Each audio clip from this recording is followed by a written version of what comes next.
Okay, so Western Hills Water District special meeting of the Board of Directors for Wednesday, March 24th, 2021. It is 5:05 p.m. We are reconvening to open session. There is no reportable actions being taken during closed session.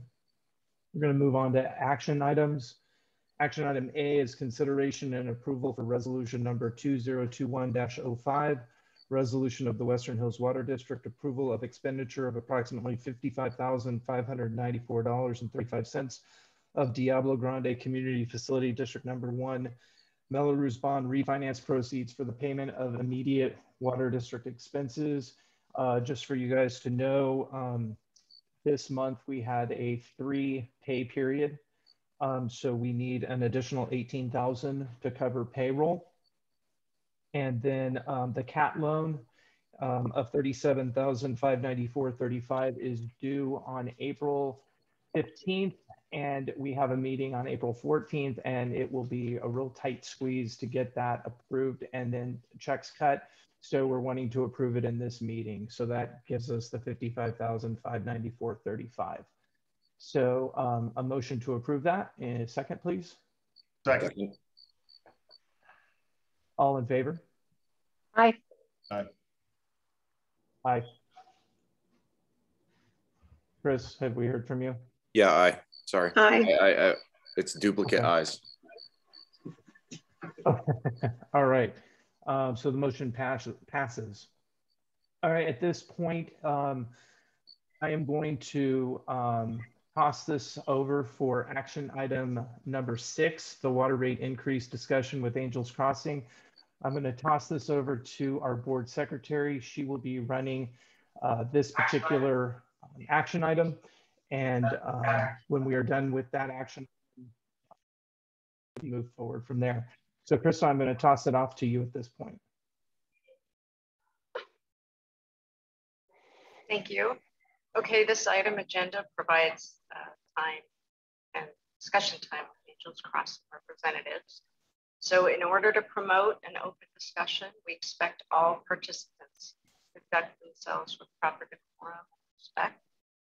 If you cross the line, you will be muted or removed from the meeting. So the format will look like this. Angels Crossing representatives will make a statement not to exceed 5 minutes. And I will give a verbal warning when you have 2 minutes left on the clock, and then your final 30 seconds. After their statement, there will be a 30-minute Q&A session with the public and community members. You will have 1 minute to ask a question. Angels Crossing representatives will have 2 minutes to provide their answers. Please keep in mind that quicker you can state your question, the more people will have the opportunity to ask their questions before our time runs out. After the public Q&A discussion, the Western Hills Water District Board may ask questions of Angels Crossing representatives not to exceed 10 minutes. Each board member will have 1 minute.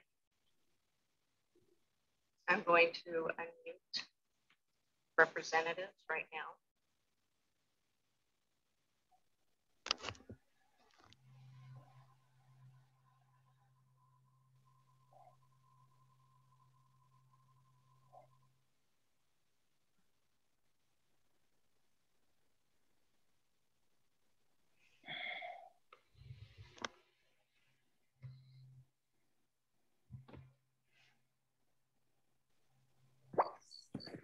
Okay, you're both unmuted. Go ahead.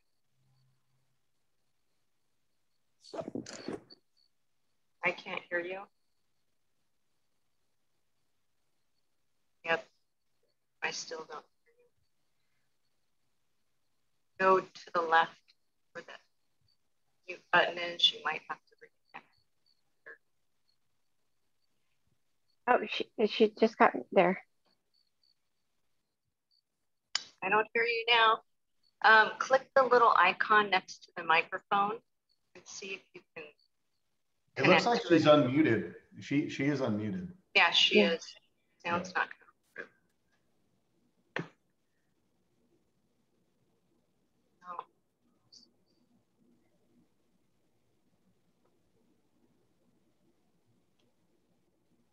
No.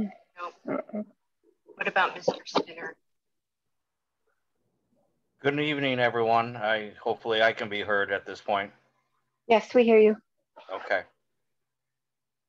So down by the microphone where you mute yourself to the left bottom, there's a little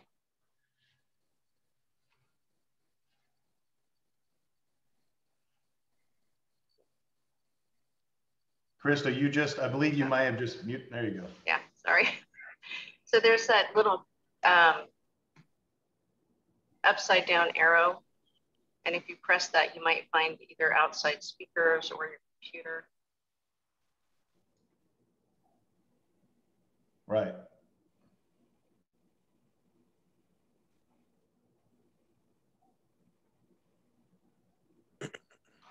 Yeah, but the very lower left of the screen, you'll see it says mute. Then there's that little caret that points up. If you click that, it'll open up a dialog box. Just make sure you select the microphone inside that dialog box that you're going to be using within your PC or whatever system you're using.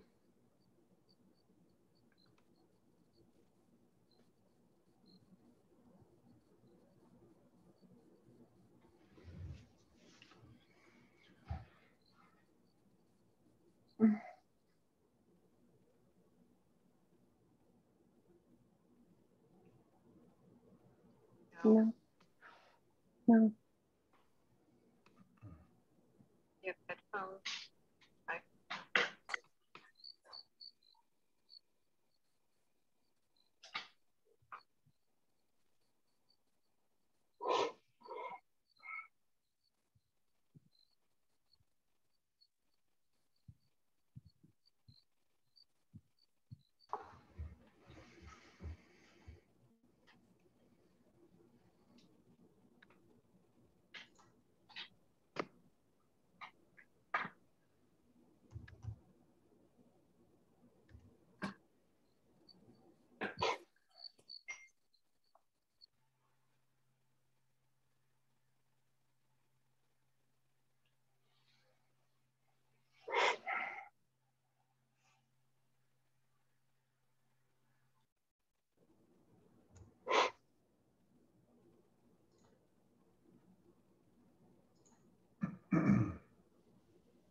We do not hear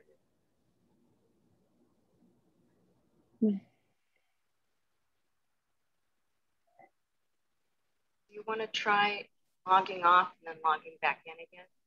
Maybe something will get corrected. The old IT standby, shut it down and start it back up again? When all else Correct. Or maybe call in by phone. Yeah, maybe call him by phone.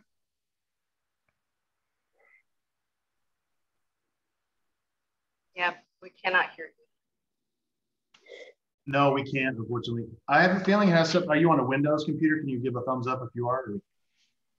Or... Okay. If you go down to that search box, the bottom left, start typing the word audio, or actually the word sound.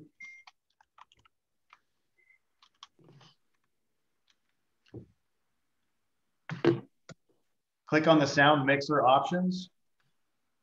Once that begins to pop up, when it auto-populates what you're starting to write. And then just make sure on your input you have selected the microphone that you actually want to use.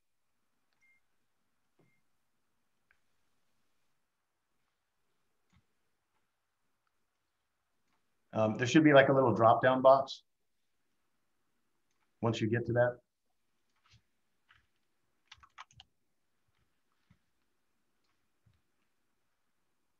Similarly, you can also, when you start to type in there the word sound,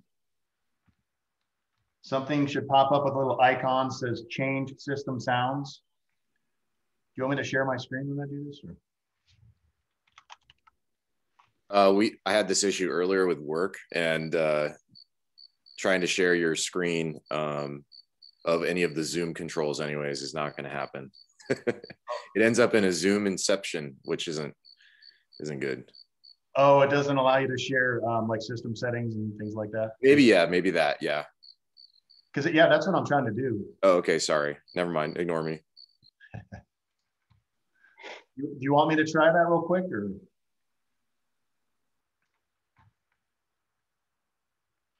Oh, it looks like she's muted right now. Then maybe she's. Can you guys hear me now? There we go. Yep. Yeah, there you are. Thank you. I apologize for that, and I thank everybody for their patience. Are we okay to begin? I can't hear you. Now Krista's muted. Yes, go ahead and start. Western Hills Water District Board of Directors and Diablo Grande residents. I'm Rhonda Lucas, and on behalf of my clients, Angels Crossing, I appreciate the opportunity to specifically address the community concerning the issue of the district's proposed rate increase.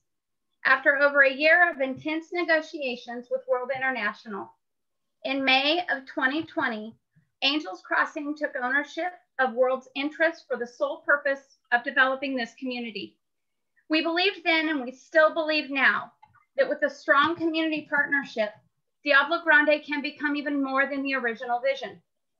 From the outset, Angels Crossing was aware the district was not functioning as a legally principled government agency and was considered, quote, theoretically insolvent, close quote, by independent auditors as far back as 2017. From a business perspective, Angels Crossing knew that in order for development to succeed, the district must operate in a legal and ethical manner. With that goal in mind, we had very high hopes of forging a productive working partnership with the district, which we have conveyed in many ways. Unfortunately, the district did not embrace this partnership. The district is correct in stating Angels Crossing signed the assumption agreement it has posted. Mr. Kovich has also correctly stated that there was minimal communication between the district and Angels Crossing during the purchase negotiations. That is because the district was not and is not the legal owner of any assets that were purchased, and the district was not a party to the purchase agreement. Excuse me. The assumption agreement, which was approved by the board, does very clearly state World disputed the amounts owed. Angels Crossing, through the purchase agreement, assumed the legal rights that World held, which includes the right to continue those disputes. Unfortunately, rather than attempt to work cooperatively toward resolving the disputes, the district took the position Angels Crossing should pay the amount demanded without question and refused to provide any documentation sustaining the amounts it was allegedly owed. With these matters still unresolved, Angels Crossing received billings from the district for golf course water.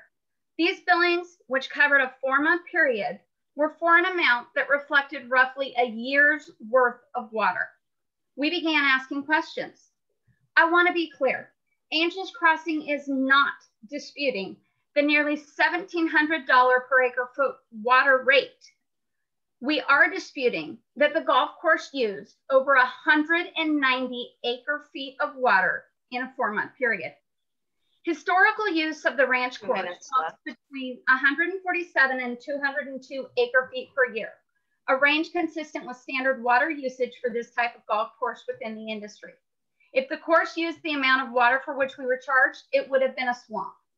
When Angels Crossing questioned the bill and the methodology for determining amount of water used, rather than providing answers to our questions, the district stonewalled for nearly a month. We continued to attempt to work matters out with the district. And when Doug Kearney resigned from the board as the owner of 90% of the lands in the district, we nominated a qualified candidate to fill his seat.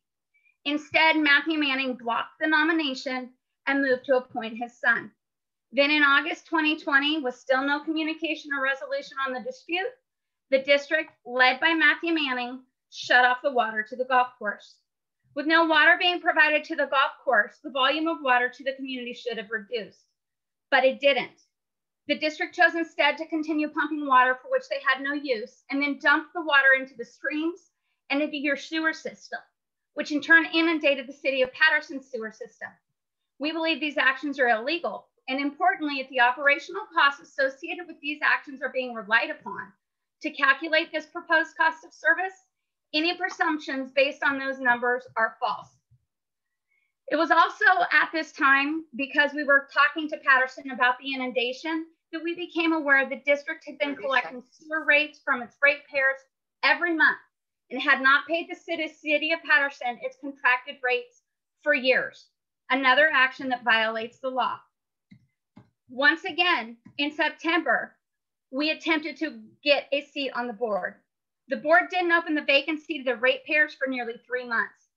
When at the October 14, 2020 board meeting, Angels Crossing protested and asked for the election process to begin as required, Mr. Manning suggested that the board resign.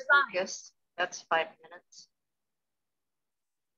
I thought the community wanted to hear from us and we have more to say, but if you want to cut us off, that's your prerogative.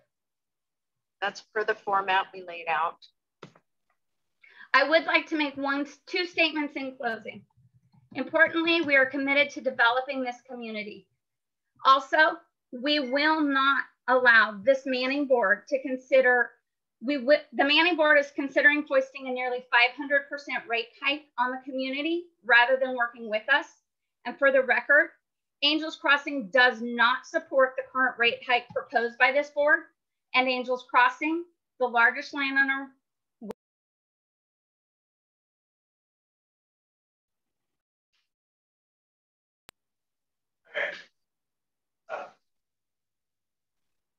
Okay. Your time is up. Now we'll open it up to public questions. Remember, community, you have 1 minute questions, a limit of 1 minute.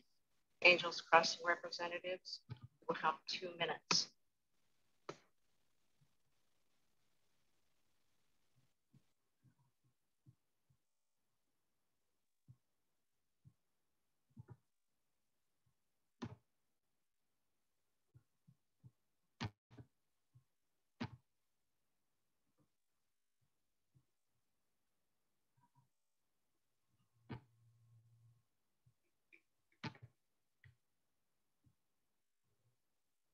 will you be calling on the people or am I? I'm sorry, we've not been made aware of the format. Sorry, I'm just setting my timer. Okay, Gary Rojas. Go ahead, you have 1 minute. Great, good afternoon. Hi, Rhonda, Gary Rojas. I'm a resident since 2008. One of our draws to move to this community was the golf course. Maybe you can help me understand the ownership with the land that the golf course resides on. Now, if I heard it correctly, World International owns land that is part of the golf course. Can you clarify that? No, Angels Crossing owns all of the land that the golf course is situated on. Thank you for clarifying that. Next question would be, any plans? Obviously, we're at ground zero, and I'm not even know if this question is even warranted. I'm sorry, your 1 minute is up.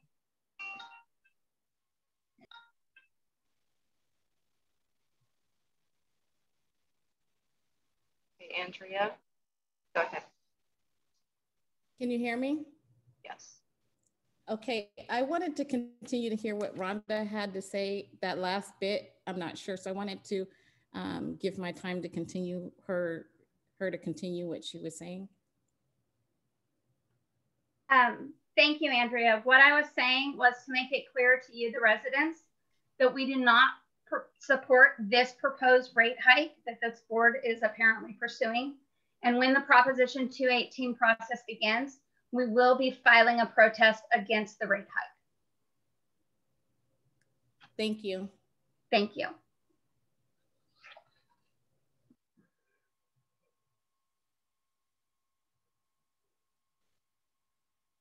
Okay, Tony, go ahead. Yeah, I'd like to give my 60 seconds to Rhonda so she can communicate further in anything that she has to say. Okay, that's fine.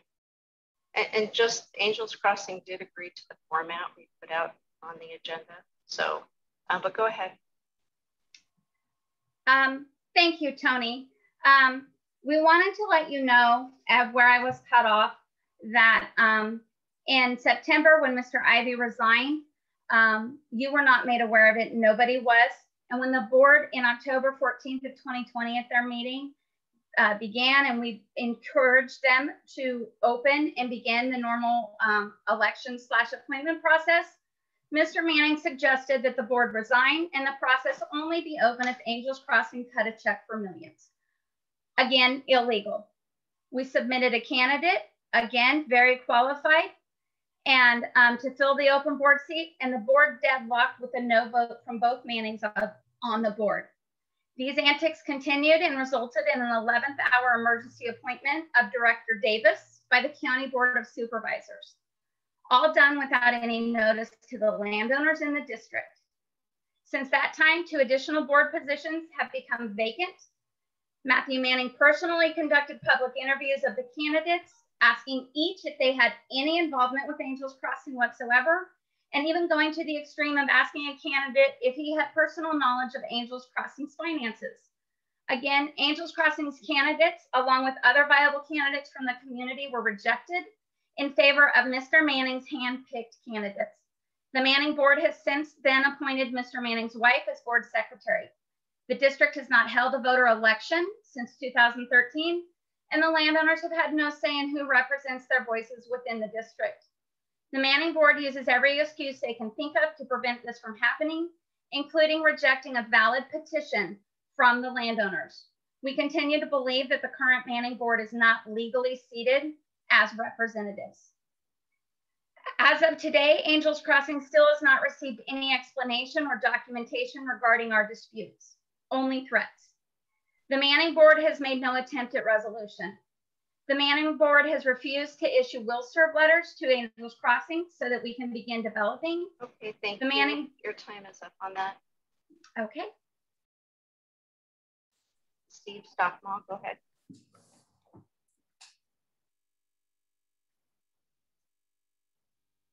Steve, are you there? Stockmall? Yes, I am. It looked like I was still muted, so that's why I wasn't. That's okay. Anything. Everyone can hear me then? Yes. Okay, I'd like to reserve 30 seconds for myself potentially later, but I'd like to give 30 seconds to Gary Rojas to finish his question that he had.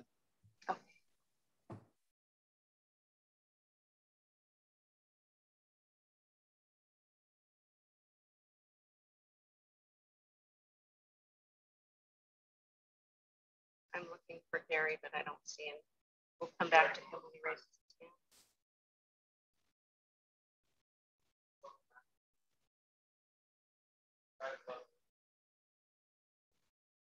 Okay, Carmen, go ahead.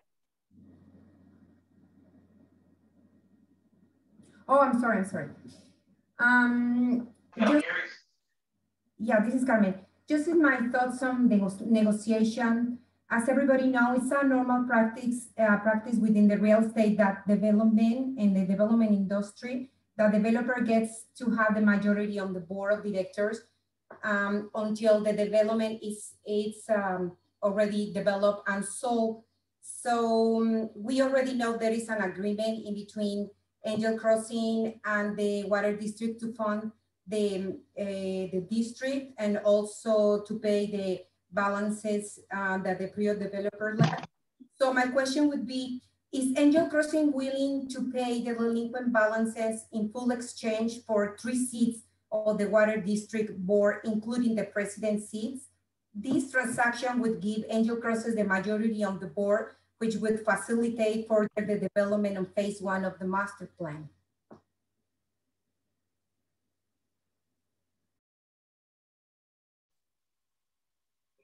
Thank you for the question. And while that would be lovely, it's illegal. We don't support swapping votes for seats. This is America. What we support is a landowner election so that the residents in this community and the landowners have a voice and get to elect their board.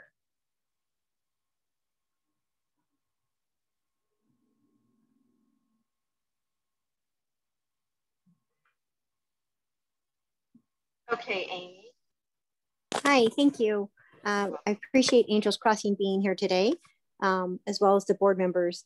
From a resident's perspective, I would love to understand, Rhonda, what AC's next steps are, and tell us, the community, on why we should trust AC as a developer when, from our purview, whether it's right or wrong, and optics, sometimes perception is reality, there hasn't been much communication with us as residents, even through email exchanges. We have no way to get a hold of you. Tell us why we should trust in you and what you're going to do for our community, and why we should help advocate for actually asking for new board members to step down and having a new election, and maybe what evidence there would be to support that. So that's quite a question. I would hope that you all would want to exercise your democratic right to vote, period, point blank. It's been denied from you for 7 years. With respect to communications with Angels Crossing, I believe everybody has my email and my contact information. For those in the community who have reached out, I have responded. I've tried to put together a list as I get emails, and if you would like to be added to it, please email me. I have repeatedly apologized if I inadvertently leave anybody off of the list. With respect to why you should trust us, I think our actions speak loudly, in the sense that we haven't gone anywhere. We are continuing to fight and try and develop this community. We are working very hard behind the scenes, and I will yield the rest of my time to Mr. Bill Skinner so that he can speak to a lot of the work that's been done that you guys cannot see. But one very important thing, we are not developing because we have not gotten will serve letters from Western Hills Water District, and we cannot develop without them.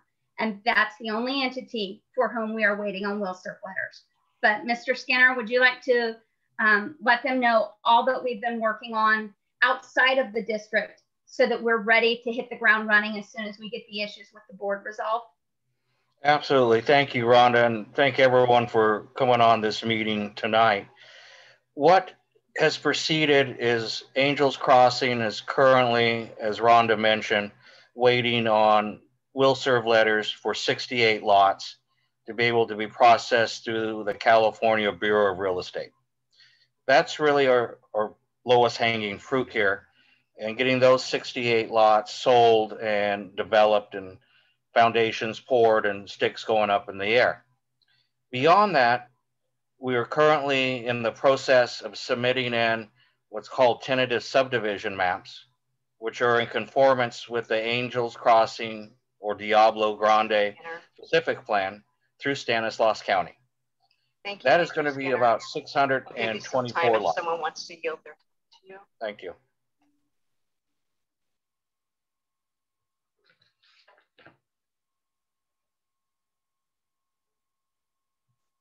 And DL, go ahead. I'm just curious, if you're debating the water bill, that's one thing. Why hasn't Angels Crossing paid any other bills? I mean, why haven't they even fixed the security gate? That's my question.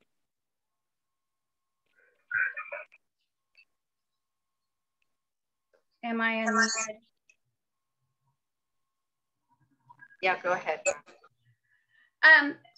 Frankly, it was a very tough business decision to make. It is very clear that the foundation, the key to this community, is a functioning water district. This water district was bankrupted essentially the prior two developers, and we are working very hard to fix it. But until such time as the foundation of this community, the water district, is fixed and we are able to forge a partnership and work with them, we will not be investing in anything, because it would be like throwing good money after bad. If you are building a house and you've laid the foundation and you find out that it is completely ruined, you don't continue to put up 2x4s and order all of the other supplies, because it's a bad investment. You have to fix the foundation, and we have to fix the foundation, and that is the water district. So Angels Crossing is holding the residents hostage because you're beef with the water district. That doesn't make sense. No, sir. Angels Crossing is not holding the residents hostage. but Angels Crossing has made a business decision that they will not pour good money after bad. We have to fix the water district first, and once that is fixed, we will be off to the races. Fixing the security gates, pouring good money after bad? Sir, we don't even know. Nobody's informed us or asked us. We have no idea who's responsible for that security gate. Okay.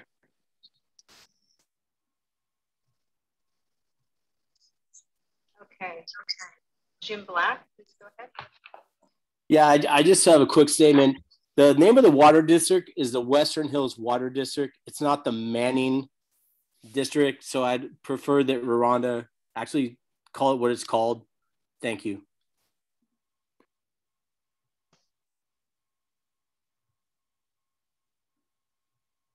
Jared. Yes, I'll actually go after DL's question. And Rhonda, you said you don't believe in pouring good money after bad. What does that have to do with your state taxes that you haven't paid on all the lots, on all the stuff you own? That's not good money after bad. That's you not paying your state taxes. Mr. Bulgert, as far as I'm aware, we are current on state taxes. If you are referring to the Mello-Roos issue, those, as called out in the dispute, the assignment agreement, were also in dispute. We're trying to get to the answers of that.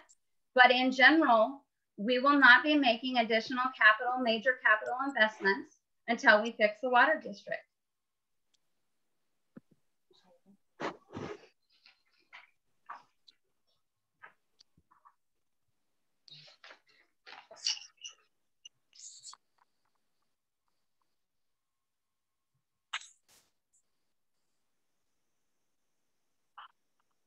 Okay, Fonda.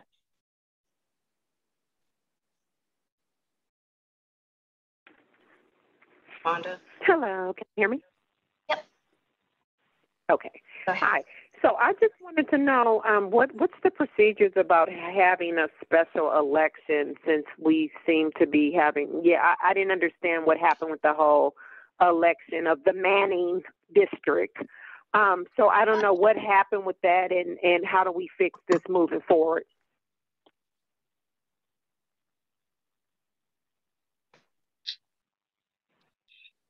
I would imagine that, it's the districts to fix, and Mr. Hobbs is the district council.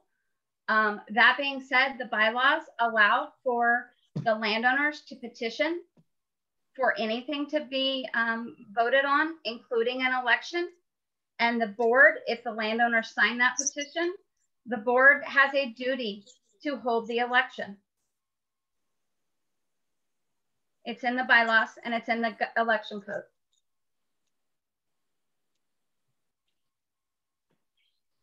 Okay. Jose Perez. Next. Here's.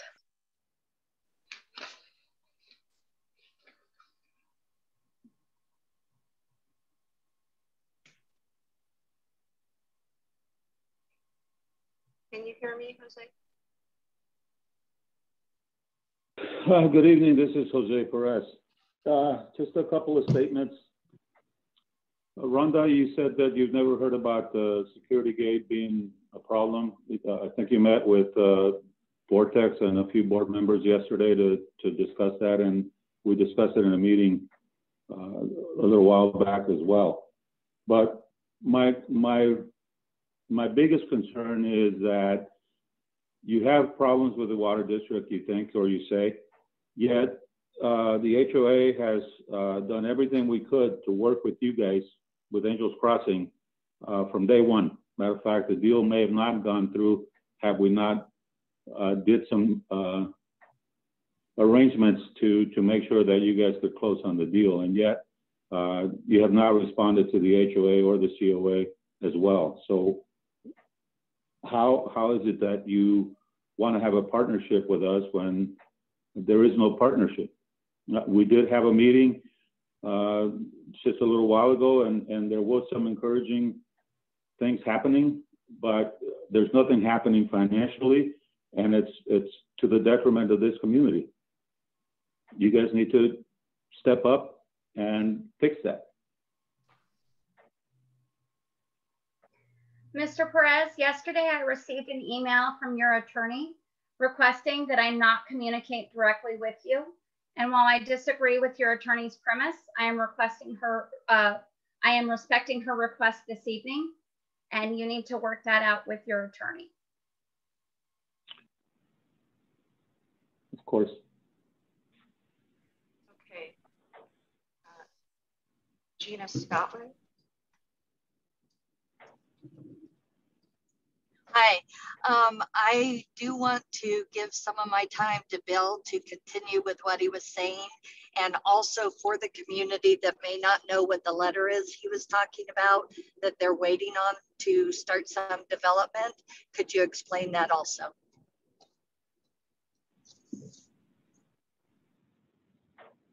Great, thank you, Gina. The will serve letter is a instrument for a public utility provider, such as Western Hills Water District, will verify to the Department of Real Estate or another jurisdiction that there's adequate water and sewer supply to enable development to occur. Again, it's just a standard issuance of a statement that Western Hills Water District does provide the water and there's adequate supply available. Does that answer your question, Gina?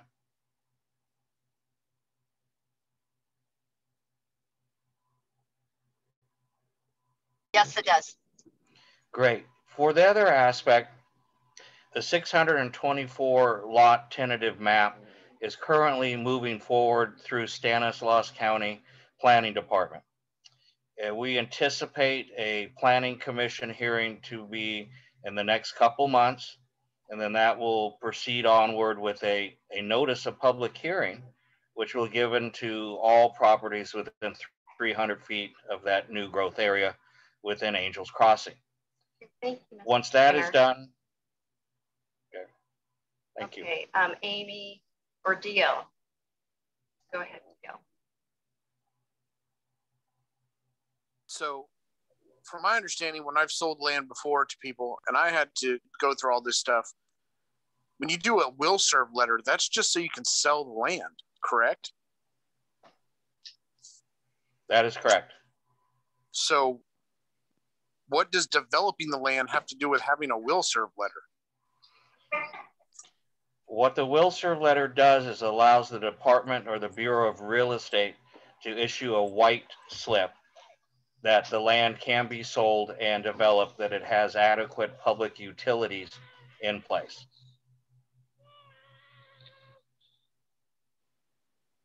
But from my understanding, when I did it, it was purely to sell the land. They didn't care that I put other houses or any property or barns or anything on my stuff. It was purely just to sell the land. And there's different aspects, and I'm not here to argue with you, sir. All I can tell you is that we need to proceed forward with the criteria that the Bureau of Real Estate has requested, and that is a will serve letter to be issued by the Western Hills Water District.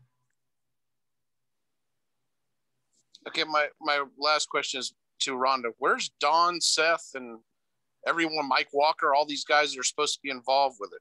They're not even on the call. The clients are on the call. Some of the clients are on the call and they are watching, but Bill and I are here to answer the day-to-day questions. Okay, thank you. And Angels Crossing is an LLC, as you well know, and it is the client and the developer, and its representative is on the call. 40 lots. Hi, I think it's my turn, but I'd like to yield my 1 minute of question and his response to Bill. Okay, thank you, Mark. So going back, Angels Crossing is following all the procedures, processes, and guidelines as outlined by the Stanislaus County Development Code and their county code. And everyone is going to be able to see this as part of the public record, attend the hearings as they wish, either in person, which we hope happens, or virtually like we're doing here tonight, to issue comments on the proposed new 624 lots at this community. We all know that in order to get additional amenities, whether they be stores, schools, anything, it's based on the number of rooftops. And that's generally the goal here, is to fulfill the specific plan as well as the development vision for Angels Crossing and to create a vibrant, sustainable community. Did I answer your question, Mark?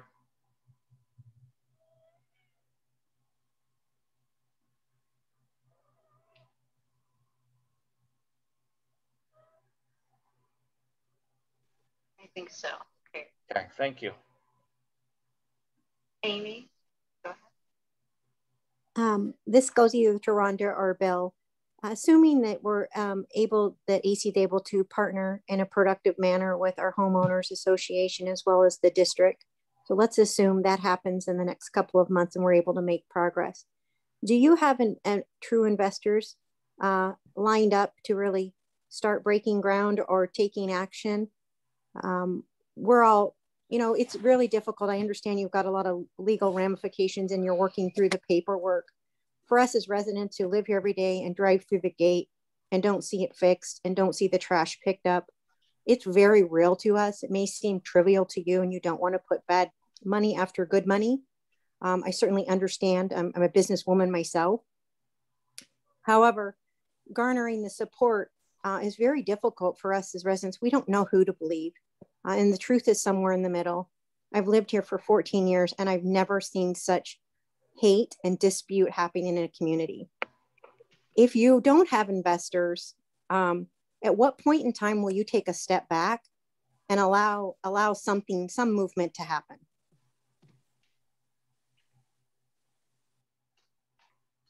I go back to what I said at the beginning of my statement.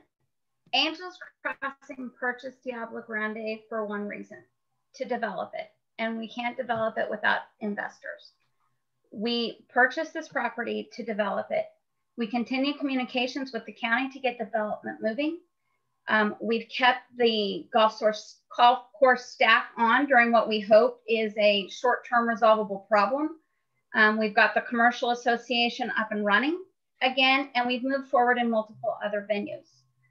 We will continue to make forward progress to the extent possible, considering the roadblocks that the Manning board has put up.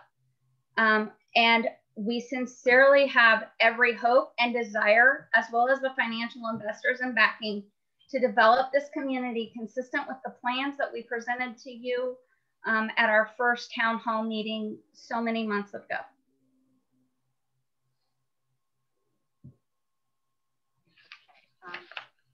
Steve Stockmall, do you want your other 30 seconds back?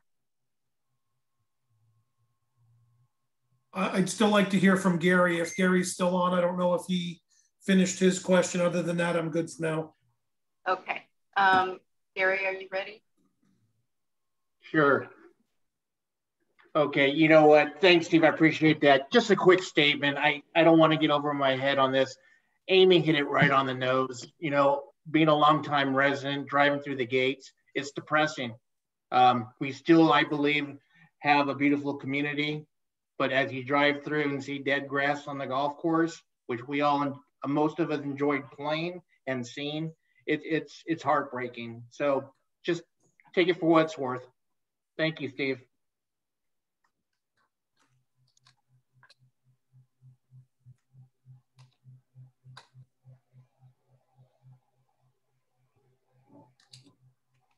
Rhonda?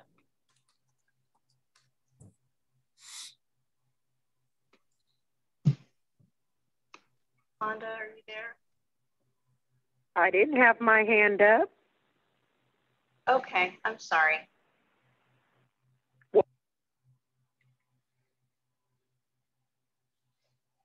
Gilbert. I just want to ask, sorry if this has already been stated, but what's the plans for the golf courses? I know originally the plan was there was going to be like 5 golf courses here in Diablo. Are we going to even have one? What's the plans going forward for that? No plan until they figure out the water issue.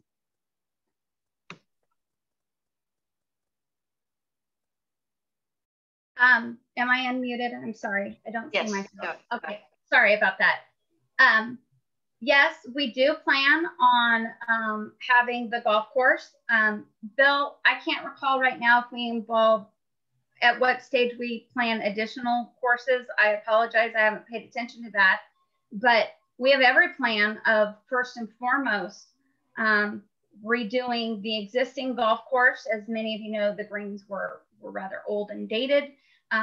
We know that the golf course is the heart and soul of this community, and it's a beautiful centerpiece, and we want to bring it back.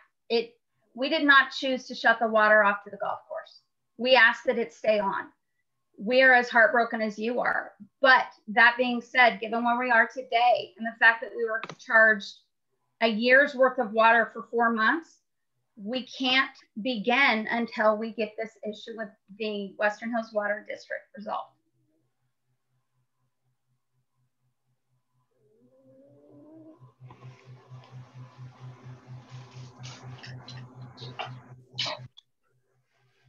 Okay, Tony.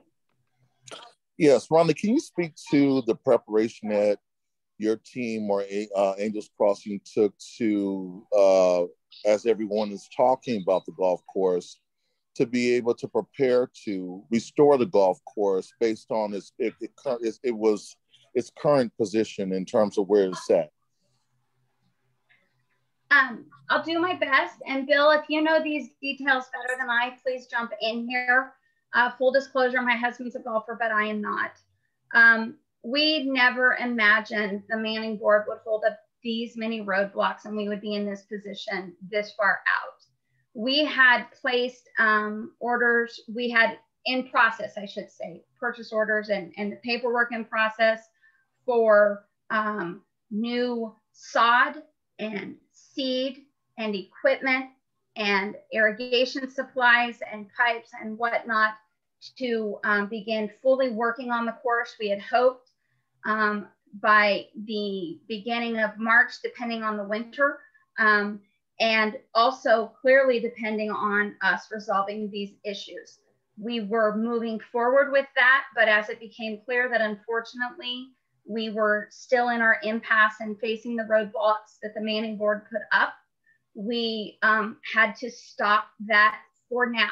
It's not forever. It's until we get these issues resolved. And Rhonda, that's absolutely correct. And hopefully after some of the issues that Rhonda has described are successfully resolved, we like to send out a memo or correspondence to the community, basically outline what the next steps would be, addressing the golf course, the new development that's occurring, and where we're at with the process with the County of Stanislaus and moving forward with subsequent phases of the development, which will include golf courses and other commercial development. So really, we're going to strive to get as much information out there as we can that's legitimate and correct. So I'm just asking, the community's patience for a little bit as we work through some of these very difficult issues with Western Hills Water District, which tonight is a good step in terms of engaging in the conversation and hopefully finding some middle ground to move forward on.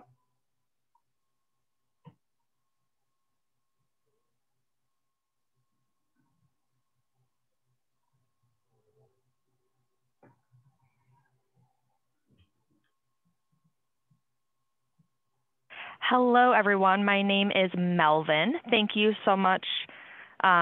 Thank you, Rhonda, for taking the opportunity to speak with all of us, all these tough questions. I know some of us are pretty upset and aggravated. I know I am one of those concerned community members here, but I do applaud you for your willingness to communicate with me. I appreciate that. I have been discriminated against because I am deaf in my life, but you are making sure that I have access to this meeting. So thank you so much. I do appreciate that. My question is, I'm wondering what next steps that you and the Water District are going to do. What's your next action? What are you going to do next to work together? I know I've heard about the roadblocks that you've had, but what are you going to do to actually solve the problem?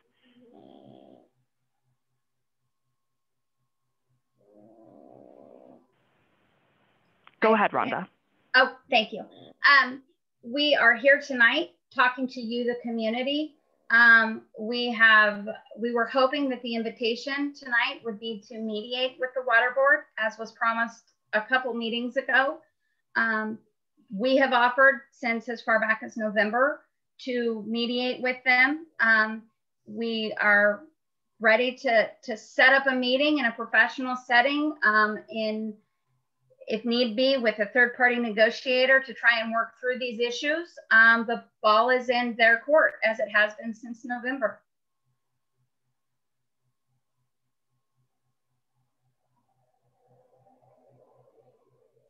Steve, okay, thank you. All right, you have a few seconds left, Steve. Your hand is up.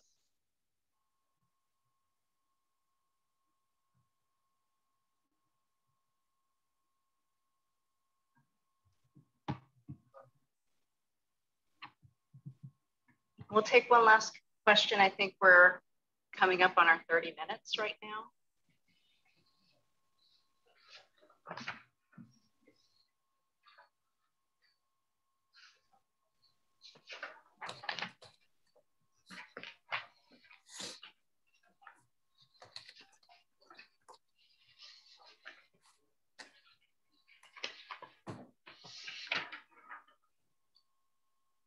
Hand down.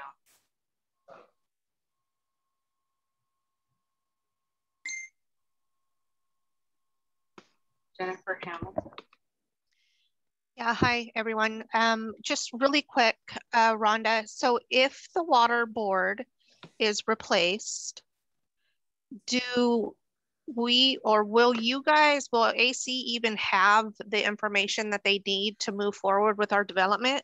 I mean, from what the rumors are going around is the water board doesn't have efficient documentation. So say the current board's gone, you guys get a board willing to work with you. Are we even going to be able to move forward? So it's kind of tagging along on the previous question is, say you're in there, now what? I do believe that with a duly elected board, we have to break the stalemate and we have to work together. And we will work together, because the only successful way to develop this community and for this community to thrive is with a partnership between the district and the developer.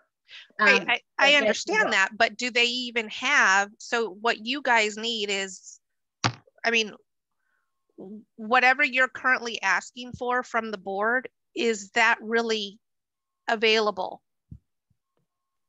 Are we going to still hit a wall once the Mannings are gone? I don't have the answer to what is or isn't available to the board, because they haven't been communicating with us. So I'm sorry, I can't answer that question. Since we are up on the 30 minutes, I would like to thank everybody.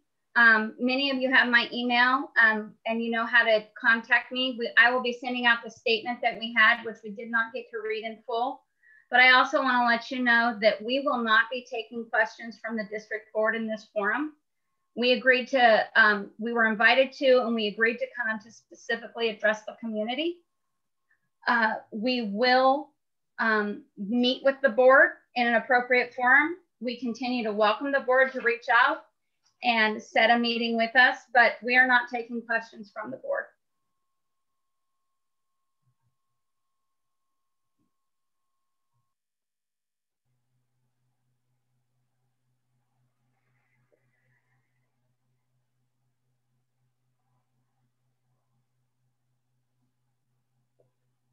You're muted. Yeah, I guess I'm going to be the last question here. I had a question about what Mr. Skinner said about the will call letter. He specifically stated that it was to sell the property. So is this a run and gun? Did you guys buy the 5,000 plus acres for $100,000 and then just trying to turn a profit? Because that doesn't sound like developing. If a will call letter is needed for sale, that's not developing, that's selling. What I can answer, sir, is that the will serve letters are required you're indeed correct to sell the property. I cannot say, because I'm under NDA, non-disclosure agreement, who the sale is to be, but it would be for either individual home buyers to build custom homes or for production home builders to start developing within that neighborhood of the 68 units or lots. So instead of developing, you are selling. To production, that's a potential to production home builders. I'm done. Thank you.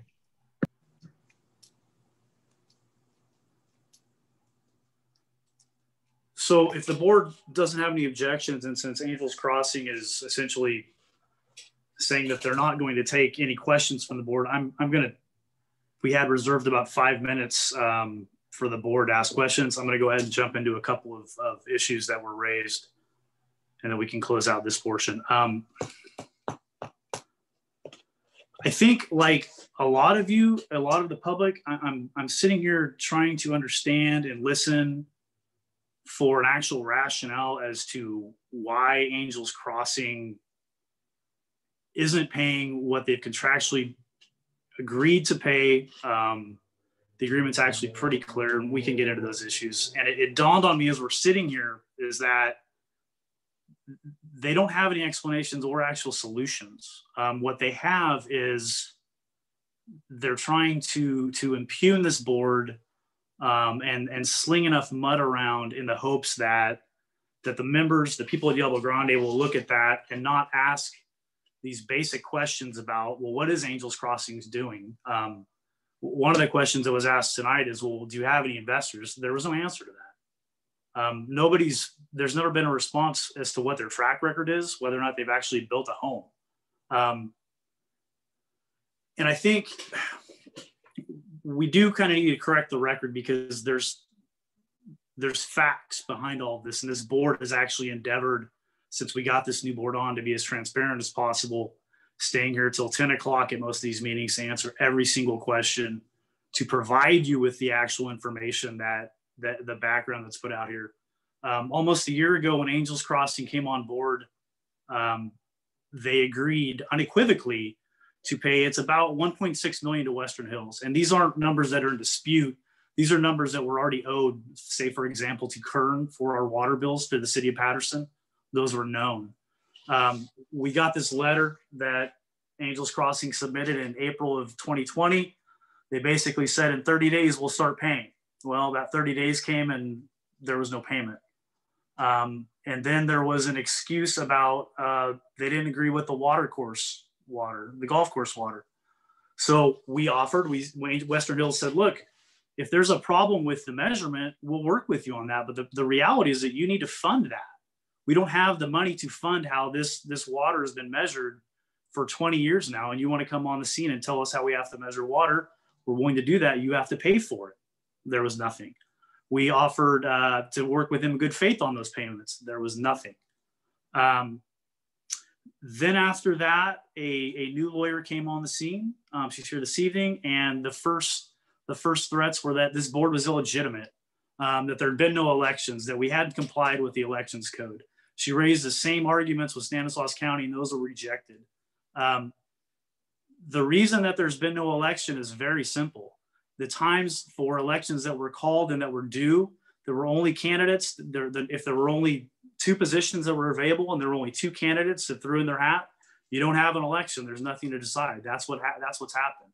This information has been provided on numerous occasions, and it just keeps getting disregarded and ignored.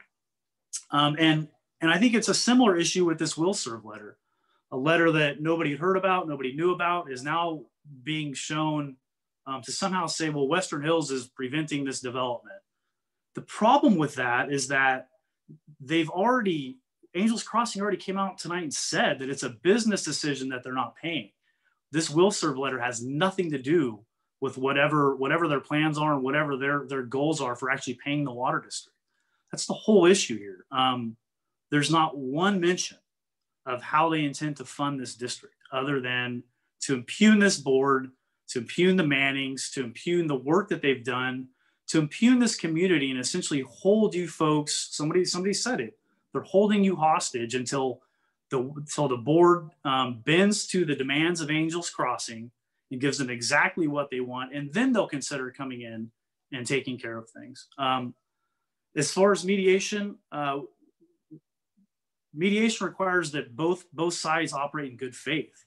I don't think that the Western Hills Water District ever wants to slam the door on anything, but it became pretty obvious, given the evasiveness of Angels Crossing, the fact that there's no money coming in, the fact that there's no investors coming in, the fact that every mention of when things are going to get paid leads to nothing but excuses and to try and impugn this very board. It has to reasonably lead a person to believe that they have no intention of paying. And so this is all just an exercise to buy more time for whatever their goals might be. And if that's to hold an election and get on the board, so be it. But I think the public needs to be aware of that going into it. The board recognized that.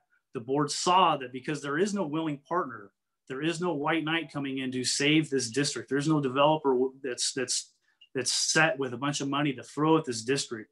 The only way to resolve this was to take proactive steps to increase the water rate so they don't have to rely on the whims of a third-party developer coming in. It's interesting that Angels Crossing has already come out and said that they're going to protest the rate proposal that this board is going to consider. We don't know what that number is. We have no idea what it is, but Angels Crossing has already telegraphed that they're not in line with it. This board has gone through a lot since it came online to turn things around, and they have to move forward operating that it's only them and the community at this point. If Angels Crossing is willing to come to the table and operate in good faith and actually try and set forth a plan for what their intention is to move forward, to come up with actual solutions rather than just come up with these unsupportable allegations of illegality. Just everything's so misconstrued. And I get it. If I was in their position, I'd do the same thing if I didn't have the money to pay and I wasn't able to pay it. They don't have any other basis except for to impugn this board in the hopes that they can peel off a few people of the public, exploit that, and then try and jam up what this board's plans are. With that, I'll turn it back over to the board and the rest of the meeting. Thanks. All right, that concludes the agenda item 7. So I'm going to turn the meeting back over to the president. Thank you, Krista. Appreciate that. I noticed that some people still have their hands up, and we are going to now continue into item 8, which is, item 7, which is public comments. So we're going to go ahead with the folks continuing to ask questions. If Rhonda would like to stick around and Mr. Skinner stick around, if there's a question for you, I would be happy to allow you a minute or two to answer it. We're going to still stay to our protocol of 1-minute questions. And we're going to try to move this through and not be here until 10 o'clock at night. So forgive us if we finally call it as we're done. But I do want to make sure that people have a right to speak. And I want to give Ms. Lucas and Mr. Skinner every opportunity to answer the questions. I think it's important. I think this has been a critical meeting. So with that, let's move to public comments. And first person, Michael Oliver, I see your hand up. Let's have you start. Yes, Matt, can you hear me? Yes, sir. Okay. So I just want to let the community know that I was a volunteer on the Ad Hoc Water Board with Doug Moore before I became a member in August on the HOA. So the first, I got a couple comments and then a question. The first comment I have is, I've become privy to a lot more information than unfortunately everybody knows, probably more than I wish I knew. But I can tell you this, that the HOA bent over backwards with Angels Crossing so this deal could go through. There were concessions made, and what did we get for it? Nothing. Nothing. Nothing was paid, okay? So that's one comment I want to make. Secondly, I want to remind all the community that we've had 23 months of funds that have not been paid by the previous developer and the current developer.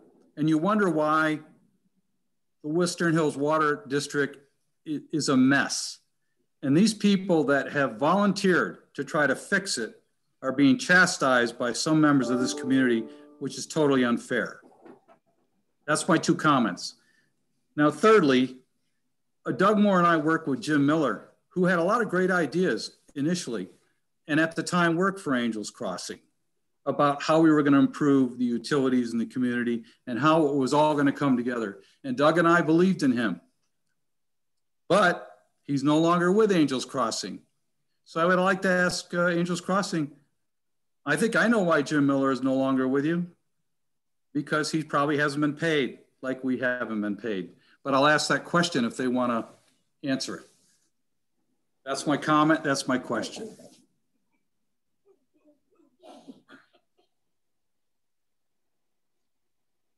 Am I unmuted? So Rhonda, you're able.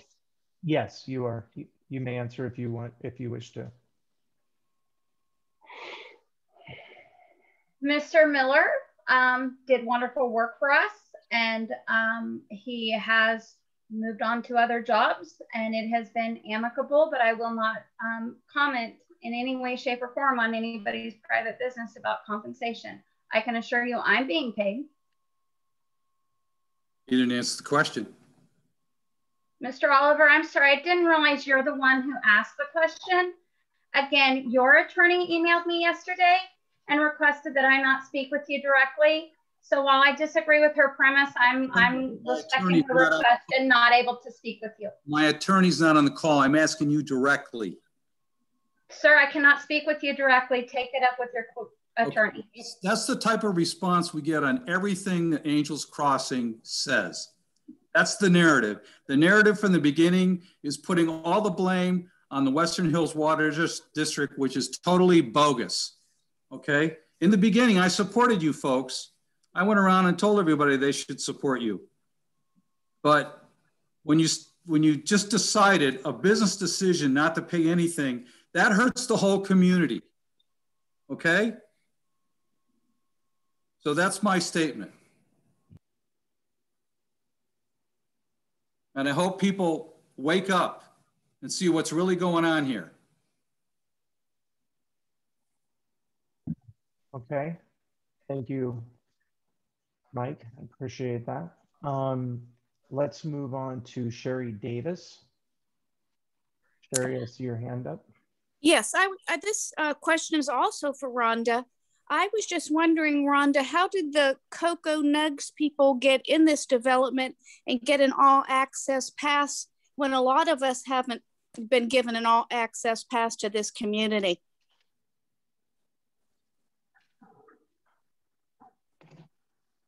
Did you hear me?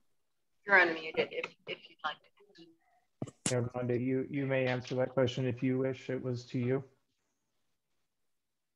Ms. Davis, as I recall, but I don't have direct knowledge, they were let through the guard gate. I don't know what your reference is to an all access pass or any of that, but they were allowed into the community to do aerial footage for some project. I'm sorry, I don't have facts and I can't speak to that. I don't know. I know they got into the wine with the winery place. I don't, and they had pictures of it and video, and no one else who's actually have been in there. And they claim they own the property. And then they claim they own the property. So I was just curious about that. I would assume that the private property owner granted them access, but that's an assumption on my part. I have no idea. Oh, just coming through the gate? You can do that? No, ma'am. I said I would assume that the private property owner granted them access, but I have no direct knowledge. Okay, thank you. Thank you. Thank you, Ms. Davis. Hand up DL. DL, you can go ahead now. Yeah, I'm just curious. Back when this all started, Rhonda, Seth was here and he was up at the clubhouse before COVID and all that. He said, do you want equity or do you want subsidy? And then he said, some people started asking him questions. He said, Well, how am I going to get my $17 million? So who's to say that you're not going to go into that water district, take it over, start taking the money, sell the sewer rights yourselves so you can fund the district to get the $17 million to make it a solvent district, and then not take any of that money and put it back into the community? Who's to say you just don't take it and run? I mean, let's be honest. Your clients don't have a great track record. Don Hale has never developed a thing. He's some guy in Los Angeles who started an LLC. I can go pay $1,800 to the state of California and start any LLC I want. So who's to say that they're not just going to come and take the 8% money that's owed on the loan that World did with the water district and leave us in the dust? The district is theoretically insolvent based on its own auditors. The loan is what the loan is. But if your people sell the sewer rights, you will be solvent. If the sewer rights are sold, this community is dead, and our purpose of developing the community will never be seen. We are here to develop the community of Diablo Grande and make it better than the original vision. We cannot do that without sewer rights. We need them to develop. Then start developing. Take your issues up with the water district later, but start doing something. COVID's about to end. Our property value is going to tank because of you guys. The only reason they stayed afloat was because everybody fled the big cities. And we're going to tank because of you guys.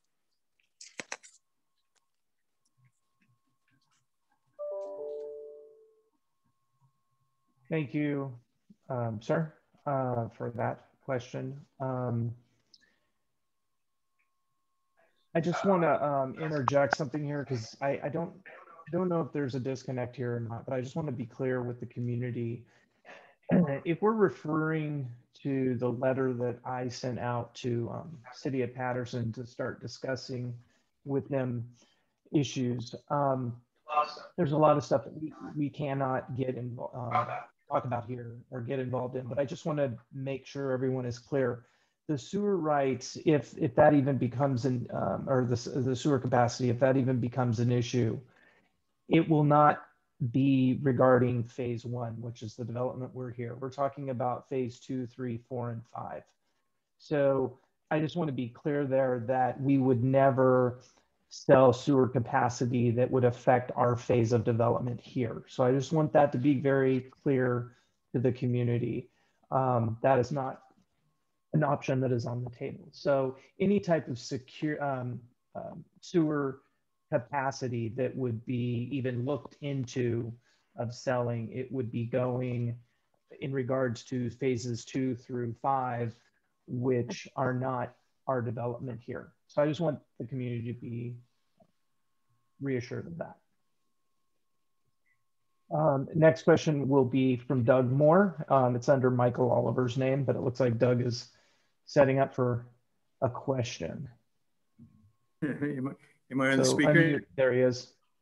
Hello. Hello, Doug. Yeah, this question is addressed to David Hobbs regarding the white paper. Is it the white paper? No, the white paper. It's the will serve letter. We're talking about the will serve? Will serve? Yep. Yeah, with the will serve letter. Can the water district in the state it's in right now, going towards bankruptcy, present any will serve letter to anyone? That's a good question. We will be considering that will serve letter at the next board meeting. Okay, I'll take that answer as yeah. That's going to be tough to do without violating or breaching. No, I mean it's an issue. It's an issue that'll be addressed. We'll have to address it at the next meeting. Yeah. Okay. The second item I have is I met with Jim Miller several times, along with Mike and a few others, when we were trying to put this whole thing together in good faith with Angels Crossing. And I had a chance to talk to him probably 3 months ago over the phone. And I was upset. I asked him, what's the story? And he said, look, unless the water district comes around, we're going to bring we're going to bring this community to its knees. And that's exactly what they're doing. And I feel, Rhonda, that your clients are being dishonest and do not have the money to make this happen. And they're just holding on and trying to round up money maybe, or maybe take the land that is available that can be parceled off and sold and then leave. What do you have to say to that?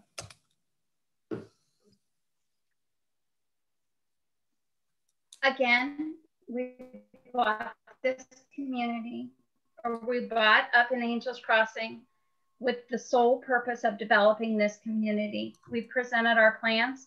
We remain committed to those plans, and we sincerely hope that we're able to develop this community in partnership with the community. We want Angels Crossing to be able to develop as we presented to you guys and help this community transcend beyond that which was originally visioned. So on that note, I'm going to bring in a board director, Julie Davis. She has a question, I believe, and it's regarding, Ms. Lucas, your comments about you're working with the planning department in the county of Stanislaus. And so, Julie, are you there? I'm here. Are you unmuted? You're here. Could you help the community understand what your conversations with the planning department at the county level today consisted of and what we have in writing from the county? And then I'd like to hear Ms. Lucas's comment on it. Well, I think that Mr. Skinner said that that Angels Crossing has plans down at the county. I'm thinking I heard that correctly, but I confirmed with the county today they have nothing from Angels Crossing. That was today at about 2 o'clock. So I'm just wondering what. And we have that in writing. Yeah, we do have that in writing. So what is it that is down there that the county, are they mistaken? That's my question. Hello? You're unmuted. That question's for you, Ms. Maybe Mr. Skinner can answer the question. Or Mr. Skinner. Yeah, either one. Not good questions from board members. Total silence. Oh, that's right. They're not answering our questions. Oops, I forgot. My bad. Okay. I apologize for that. Okay. So for the community to know, we do have that in writing. So we'll be getting that up on the website shortly. Yeah. All right. So next question will be from Isaiah Michaelstein.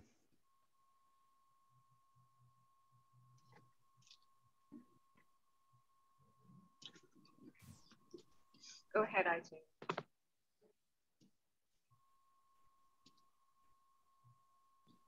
Isaiah Michaelstein, you're free to speak.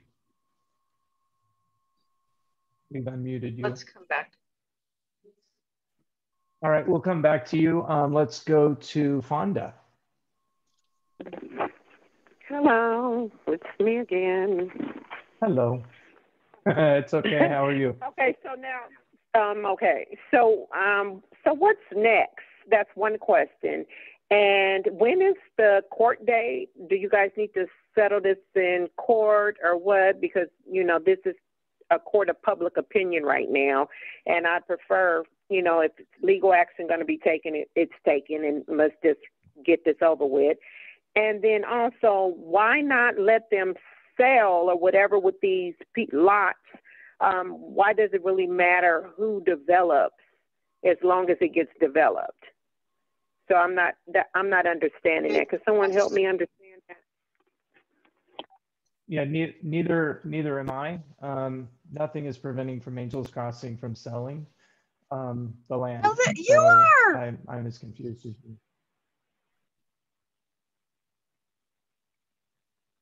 I'm sorry, I don't know who just yelled that, but no, we're not. That wasn't me. It wasn't me, but No, that's a I know good that. question. I know that. I know that. I mean, the statement was kind of accurate because they said something about some kind of water right bill or some letter. So if you don't give them the letter, then that means that they can't sell. So we're in this stagnant state right now.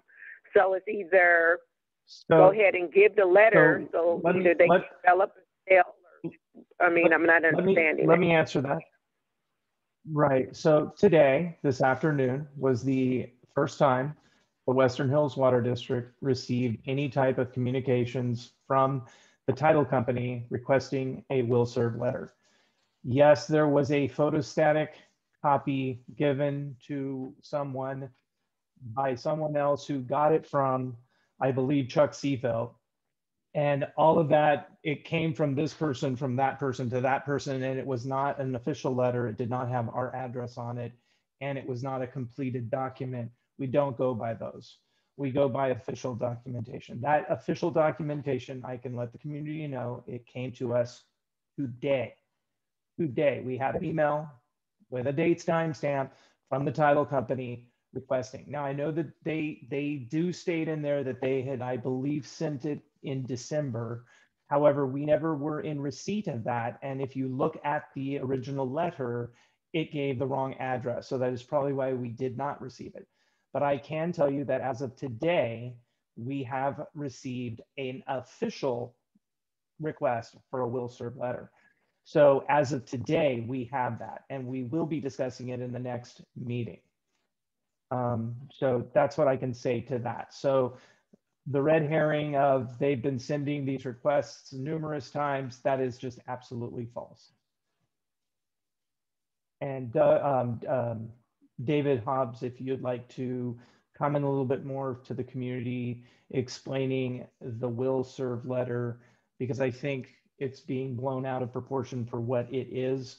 But if you can maybe help the community understand a little bit more about that will serve letter that we received today officially. No, I mean, it's pretty straightforward. It's part of a due diligence that a developer has to do before they can market a subdivision.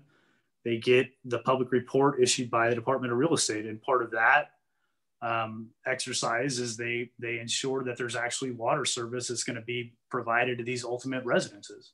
Part of what we're going to need to figure out. Go ahead.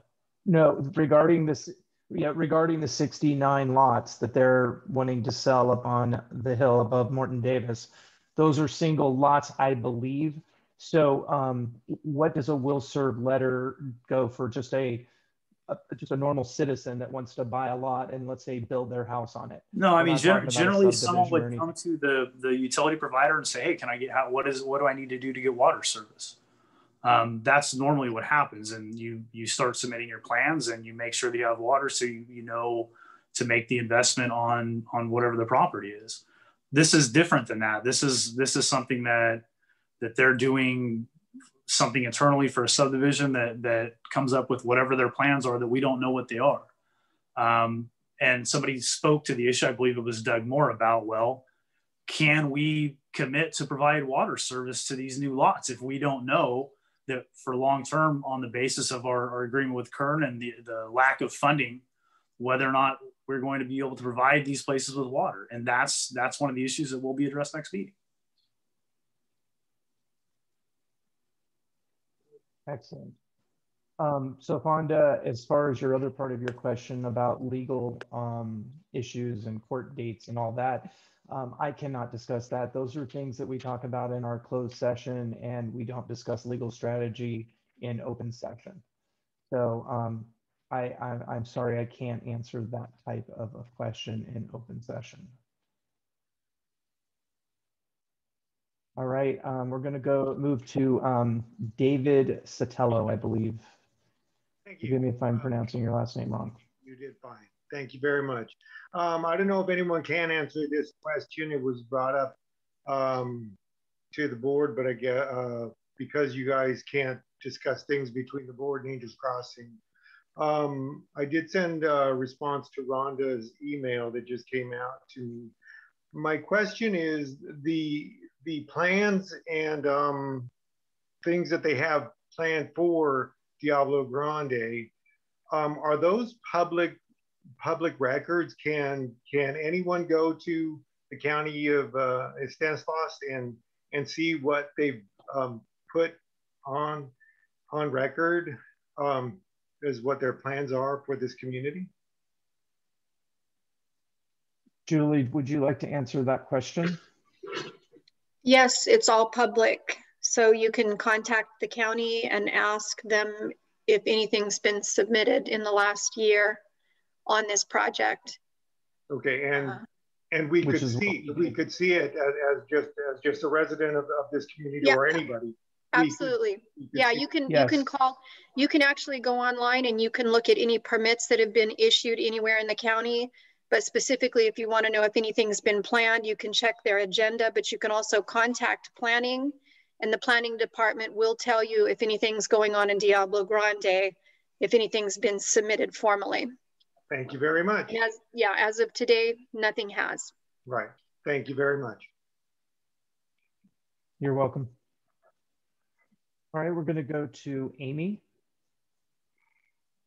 This question is for Rhonda or Bill. So I don't know if it's 68 or 69 lots.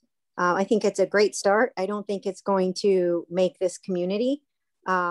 It's a very small portion of it. The other 600 lots, however, in phase one, and what I understand is you only own phase one. Phase two through 5 are still owned by World. But for phase one, those 600 plus lots, do you know if you if the Army Corps engineer permits are up to date, or will you have to refile for those? And how long would that take to even develop those?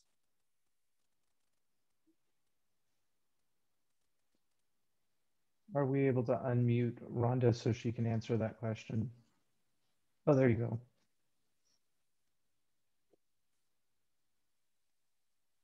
You're unmuted, Miss Lucas.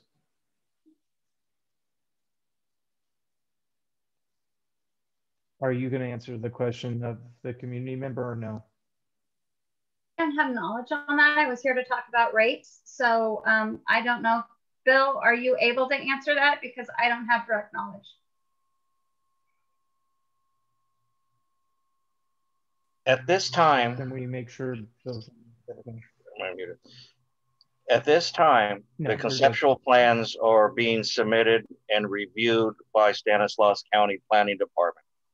Part of that review process is going to be able to find consistency with not only the adopted specific plan, but the environmental impact report that was approved by Stanislaus County Board of Supervisors.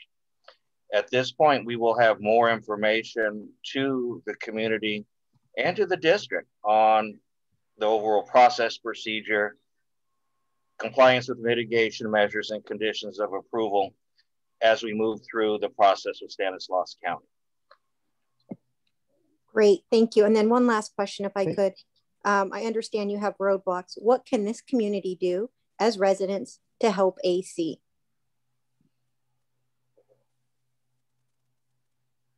Get control of this rogue board. Demand your right for an election. You can vote them back in if you want, but we need a legally seated proper board. Well, if the board, and I do think the board is trying with their best intentions, and they've been very transparent with building, showing us all the documentation, in my humble opinion, more so than AC. How can we get more transparency from you? I've submitted my email twice, for instance, Rhonda, never gotten one thing from you.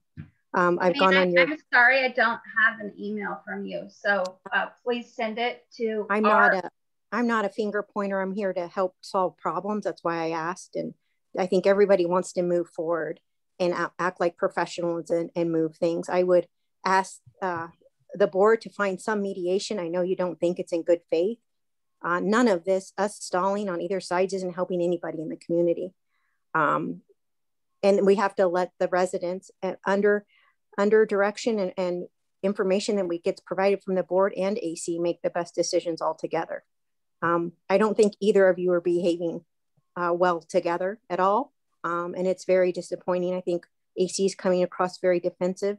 Mr. Manning's put his heart into this. It's hard for him not to get defensive. I don't know him at all. I've never even had a conversation with him, but he's clearly trying to set conversation in here today. I'd ask you not to do that, Mr. Manning. We need to just make this a pure conversation. I know your intentions are the best and the whole board is, but something has to move forward. And this is not healthy.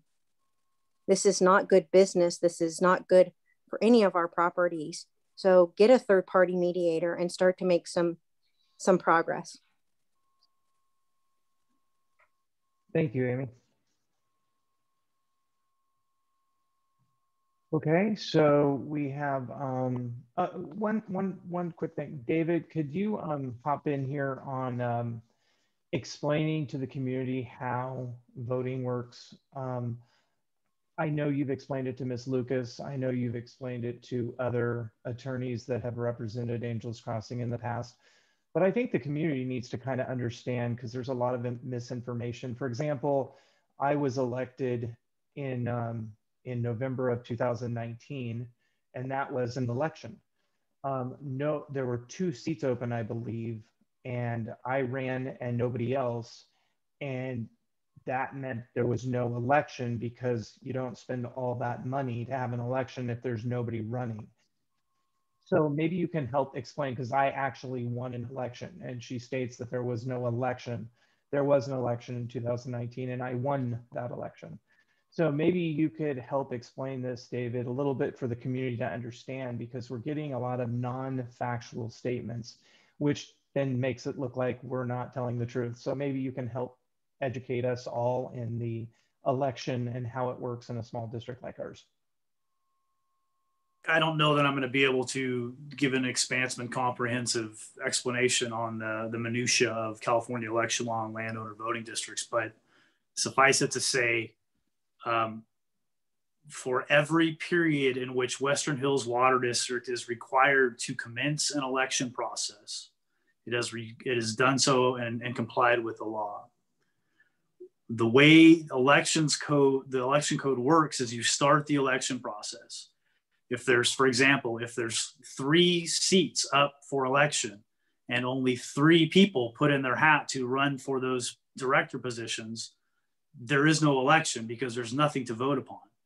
Those 3 automatically become the directors. That's what's happened on most of the elections. And in fact, I think since I've been general counsel, we've had, I believe, 2 actual elections that have gone all the way where we've had to canvass votes. I think one of the assumptions of Angels Crossing is that we're required to hold basically our elections on when everybody else does. In fact, the elections code states opposite. It says we can't, we're not allowed to hold our election on the same day as a general election. We're a landowner voting district, which means we must conduct our own elections. Stanislaus County does not conduct landowner voting elections. The district does it. The district has its own people that it must put up to canvass the votes. It's expensive. It takes a long time. And I did want to point out, Ms. Lucas is talking about that they have this absolute right to call for a special election. That's absolutely a misstatement of law and incorrect. State law requires what you must submit to have a recall election. There is no such thing as a special election to vote out people that are situated and sitting on a board. You must first recall them and then have an election to that. This petition that was submitted would essentially contravene state law in that matter. That was responded to. It's complicated. I think if the next meeting, if the board thinks it wise to respond to this allegation, that we can put together a more comprehensive overview for the public, and I'm more than happy to work on that. Thank you very much, David. All right, Tony's iPhone. We'll go to Tony.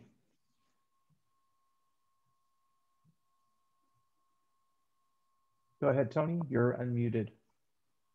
This question is for actually Rhonda. What I'd like to ask is whether or not she can confirm the claims that Julie is stating in terms of nothing being a law, nothing in the Planning Commission. Can you confirm that those things are actually there? And can you point us to the resource or the site where we can actually see that is in progress?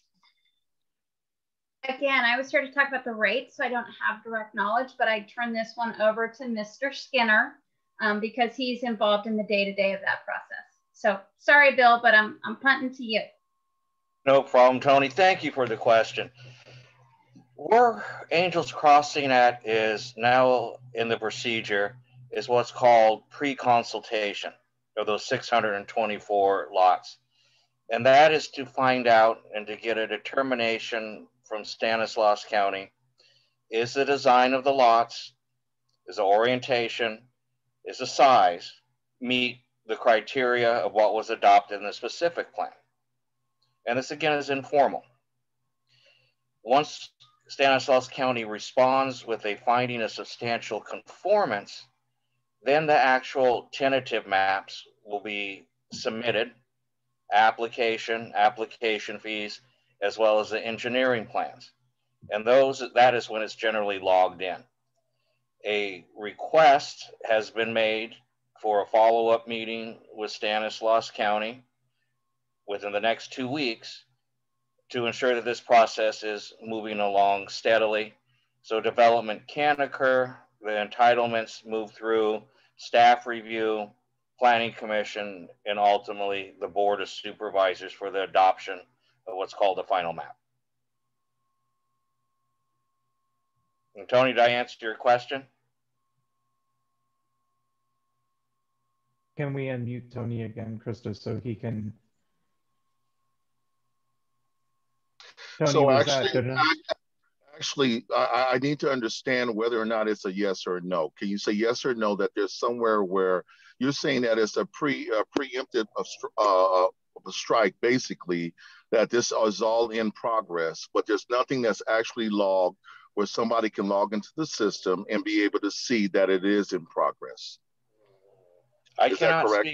I cannot speak to what Stanislaus County deems as an application to put onto their website, but I can tell you that I personally submitted in and had Placeworks submit in designs of the preliminary lots for pre-consultation to Stanislaus County.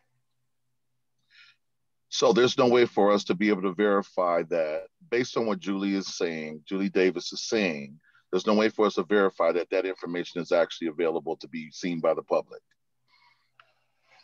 As to the point right now, if it's not on the Stanislaus County website, and I'm not going to argue with you and Julie at all, not in this forum or in any forum, it's not my position. I'm not arguing with you, sir. I'm just asking a straight question of a yes or no, because I like to see this in order for the community to be able to be aware exactly how Angels Crossing is progressing forward.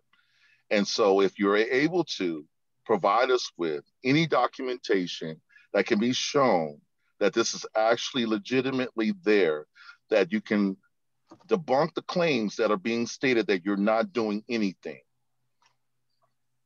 And I understand, and what I would like to do is I want to go ask permission from our clients to be able to share some of these preliminary plans with you for the 624 lot subdivision. So if you give me some time, Tony, I'll ask the question and I can be able to hopefully put it in our newsletter and show you the preliminary design that we're coming up with. So thank you, Mr. Skinner. And just for the public to know, I'm going to just read, it's one line. It's the statement that we received from the county planner. This is the statement, and I'm reading it straight from their email to us. I've heard interest in preparing a new tentative map, but nothing has been submitted at this time. So that's the only information that we've received from the county. So that they were aware, I guess, that Angels Crossing was preparing, or there was an interest, they used the word an interest in preparing a tentative map, but nothing has been submitted at this time. That's the statement that we've got. So I think where that falls in what Mr. Skinner just said, I don't know, but that's the comment. That's all we have to go on at this moment in full transparency. And I appreciate that, Mr. Manning, and we'll have to share with the board if I get permission. Does that work with what? Does that work with what you were saying though? I just want to make Tony's iPhone, whoever that is, just that's all we've got. I think we're saying the same thing. I'm just not sure. Yes, it relates back to pre-consultation and a submission for general review, not a formal application of a tentative map. When you're getting into specifics under the planning and zoning code, there's a differentiation of what a tentative map is and a final and a preliminary. So thank you, sir. Thank you, sir. All I was asking is whether or not it was a yes or no. Okay, based Tony. on what Julie's claim is that it was not logged, and so the public of DG, basically all we want to see whether or not there's something says in progress or completed. And so if there's something that's a precursor to that is not in that space yet, and it has not been logged, then I think that's what you're saying. Correct, Tony. Thank you. Awesome. Thank you so much. Thank you, Mr. Skinner. I appreciate it. Beth.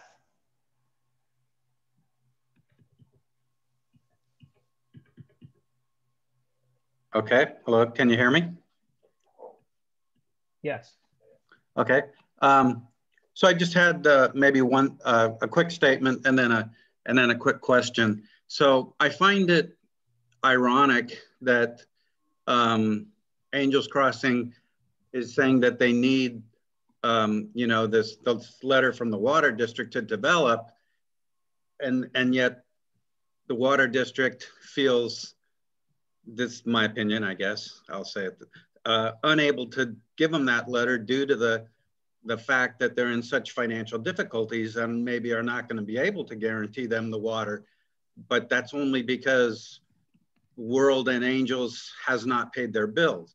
So it almost seems like they're shooting themselves in the foot. They want a letter to be able to develop, but the water district can't give them a letter because they're going bankrupt because the AC has not paid their bill. So that's just my statement. My question is, and Rhonda, you kind of said something that really didn't make much sense to me. You said that you wanted a fair election on the board, even if the entire board stepped down and we re-voted them back in, that's all you wanted.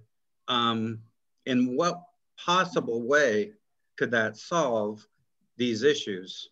I mean, it just doesn't make sense. What do you really want? And what is one seat on the board gonna do for you in terms of giving you a magic wand to make this all go away?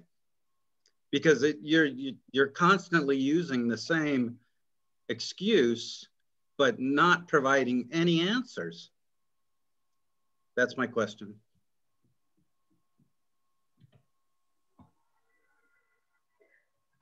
Thank you for the question. We want a legally functioning, properly seated board with which we can work with and forge this partnership with that is required for the community to prosper and development to occur. My point in that statement, I apologize if I was inarticulate. We're not denying anybody the right to vote. We're not hoping to handpick any candidates. We want a fair, open election that is required under the code, and that the bylaws of the Western Hills Water District at section 6.03 allows all of you landowners to petition for. That's what we want. We want this district to follow the law and its own governance and restore your right to vote.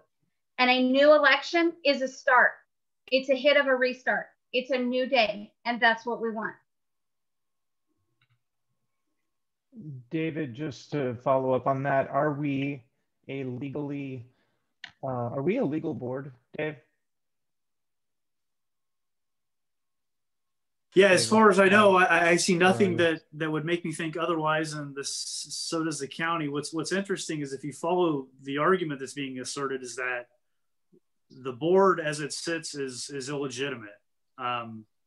Therefore, the allegation is that any decision that it makes is ultra virus or not supported. It's illegitimate. But if that's the case, then how could this same board that's illegitimate call for a special election? Wouldn't that in and of itself be illegitimate? I mean, it doesn't make any legal sense. It's not supported by the facts. And it really just kind of goes to this notion that there's no there with these folks. It's just more misdirection. And in fact, it sounds to me like this is their good faith effort. This is what they're demanding, is that before they'll consider paying their contractual obligation, is that this board has to do something it's not allowed to do by law and call for a special election.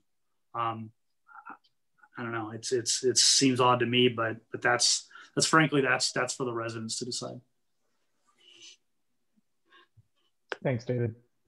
Okay, we're going to go to Isaiah Michelstein.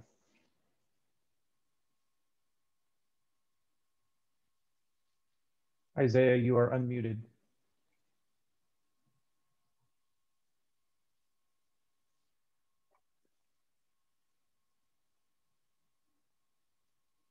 He must be having problems with his audio. Yeah, I did. You might need to look below in the left-hand corner, connect to your headphone.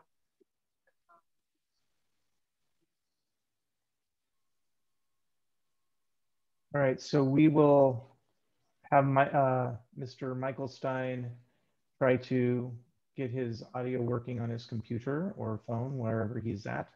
And we will go to David Sotelo again. Hi, David. Thank you very much.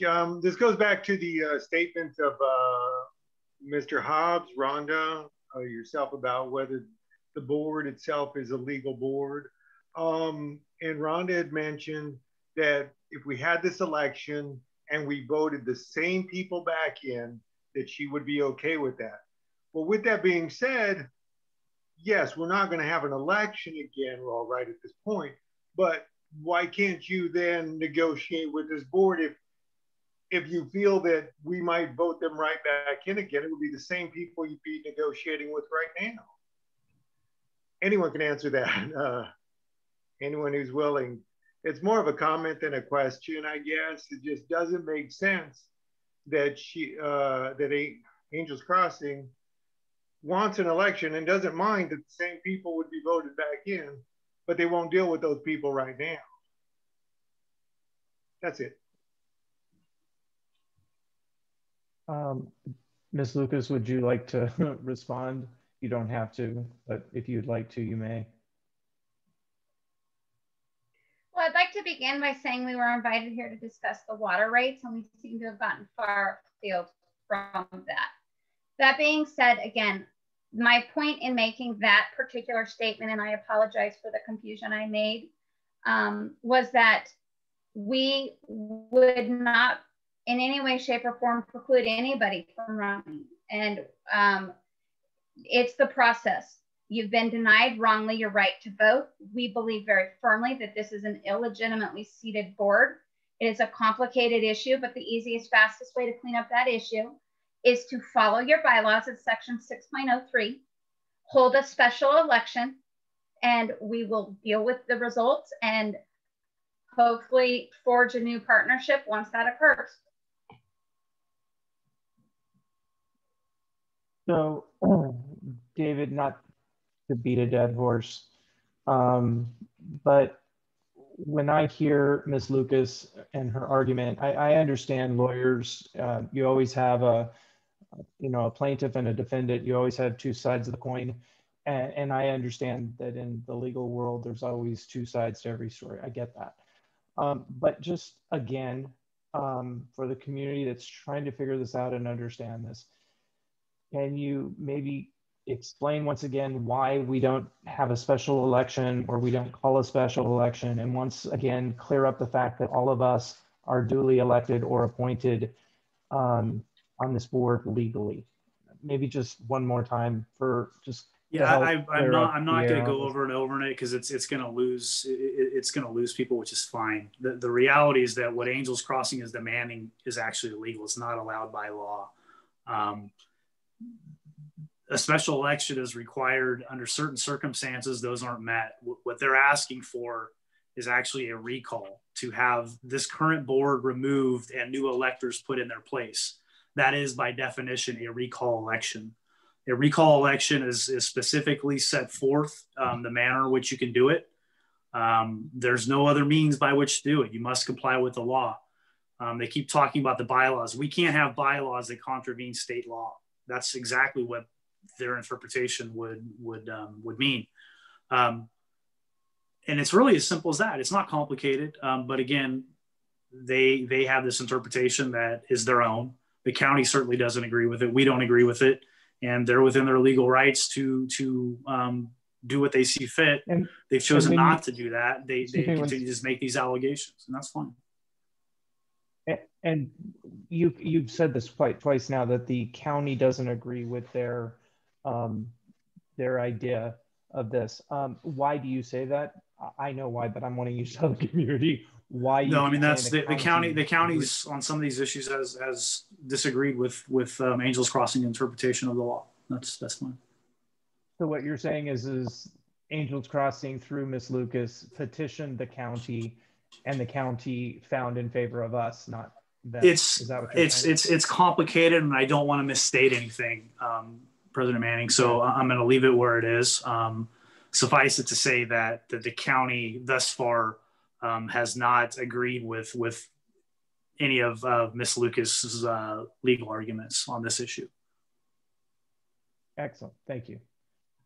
All right, we'll move on to Isaiah. Isaiah, is he connecting again? Yeah, let's go to the phone. Yeah, let's go to the phone. Yeah, there's a phone number that has contacted us. It's 2302. I don't see them on here. So if you do, could you please let them on? So the number ends in 2302, I believe is what's been told to me. Okay.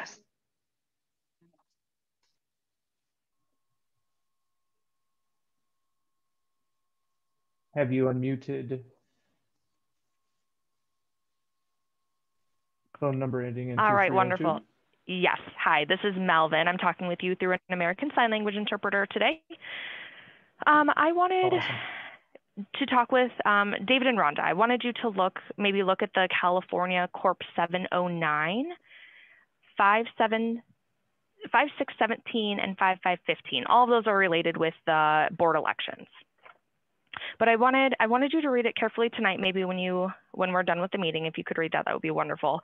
But the board members do have a right to throw out the board and get new board members if they decide that they are incompetent.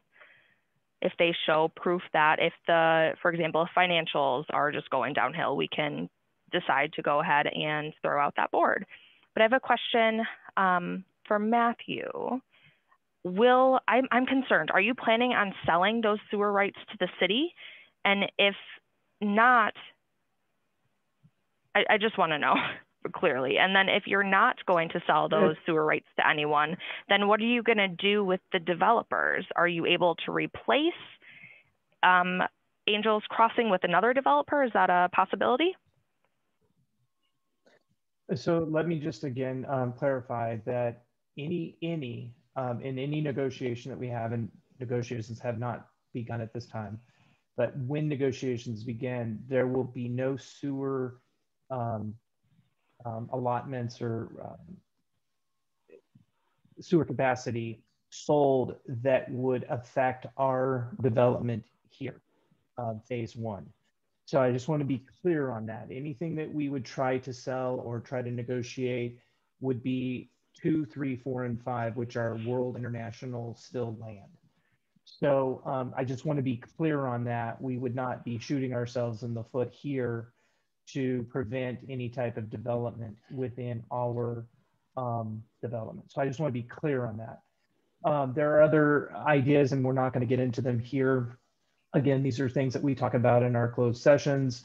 But I just want you to know that as far as selling sewer capacity for this development that we live in currently, we are not discussing that, just so you understand. I hope that answers that question. Yes, I got it. Thank you. I do really appreciate that very much. Cool. Thanks. Thank you. I think Isaiah. All right. Audio. All right, Isaiah, you're a go.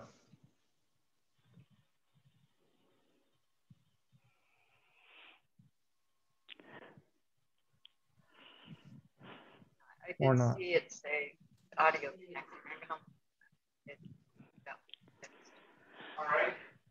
All right, let's move on to Mike Oliver, which is actually Doug Moore. Luckily, I know who you are. I'd be calling you Mike Oliver. Thanks, Matt. The comment came up from Rhonda that the reason the course was not being watered was because it was turned off by the water district. The community, a lot of us got together and we started watering it using our water from our homes to try to keep it green. We put a lot of energy and effort into that. We had the greens surviving. The fairways we let go. Rhonda, again, what I heard from you was the reason that the water wasn't coming from the water district was because they turned it off. Is that correct?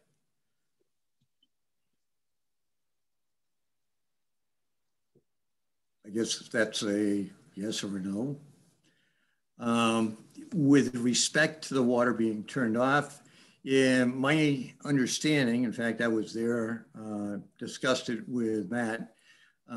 Matt offered, through the board, offered water, free water to Angels Crossing to water the golf course after we had struggled to keep it alive. And the water that was going to be used was the water that needed to be taken from the ponds to get ready for the winter runoff. And that was refused by Angels Crossing. And we were told that we could no longer water the course. Or even beyond the course. Or even beyond the course. Thank you. I'd like to hear Rhonda's response to that, since they were offered free water and decided not to take it and to let the course get destroyed as it is now.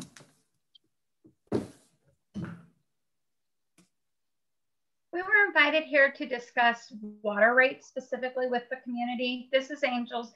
This is the Western Hills Water District Board meeting. So this is the last question I'll be fielding, because frankly, this is the Western Hills Water District Board meeting. It's not Angels Crossing meeting. No, I do not believe that what you indicated is accurate, or I believe there's some misunderstanding or miscommunication there. Thank you. So I will chime in on that. I have an email that we sent out to Jim Miller. That email I can post if necessary to the website. But we let him know that every year, since World International was owner, in the winter, we always prep for rain runoff. Now, obviously, we've had a drought this year, so that's not necessary. But at the time, we didn't know if we were going to get rain or not. And every year, we always prep the ponds for runoff. And so I sent a letter out to Jim Miller and stated, hey, this is the time of year we do runoff. We're going to authorize Jerry, our general manager, to turn on the water.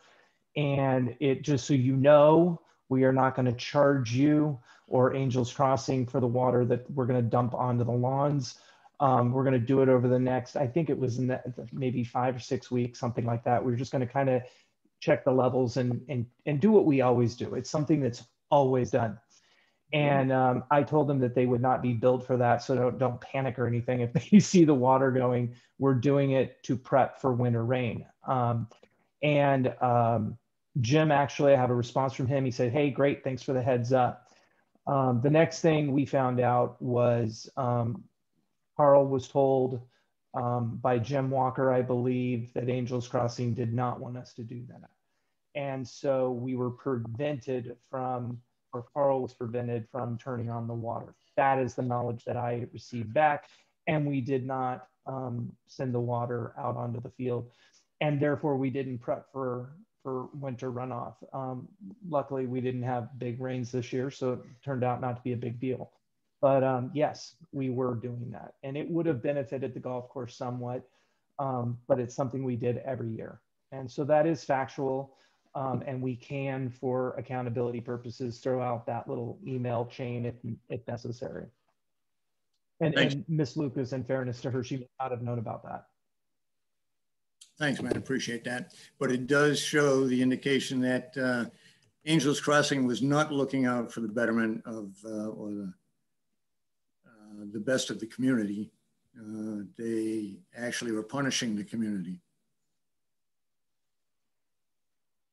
All right, well, thank you for that, Doug. And we're going to move now to Jen. Sorry. I was just asking, we have people on Facebook saying that they're trying to get in and they're getting like a full meeting invitation. Are we limiting the participants today? And if we are, it's at 85, yeah. So we should be able to let 15 more in to get to your 100 limit. Yes, thank you, Jen. We should, this was brought to our attention in the last meeting, and we were looking at that today, and we tried to up ourselves to up to 1,000 people. It may take 24 hours for that to go into effect. I don't know.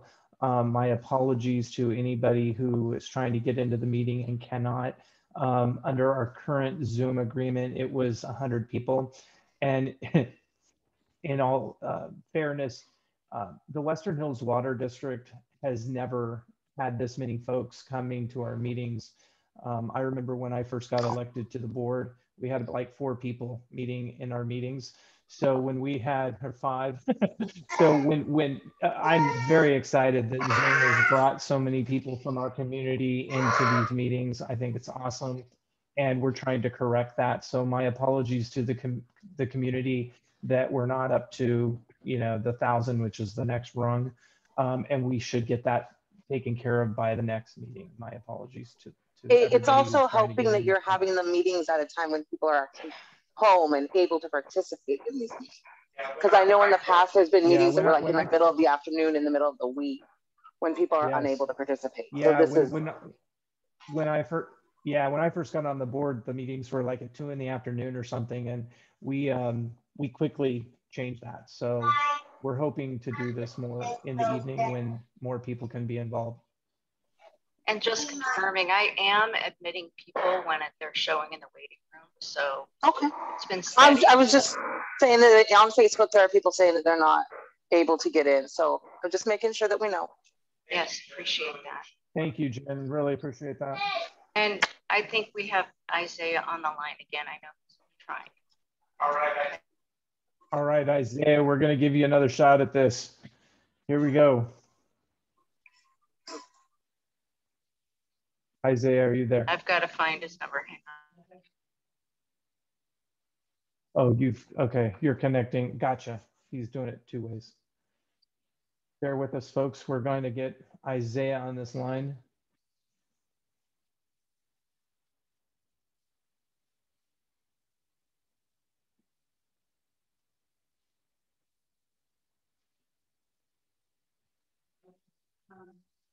Go ahead, Isaiah. Do you have him?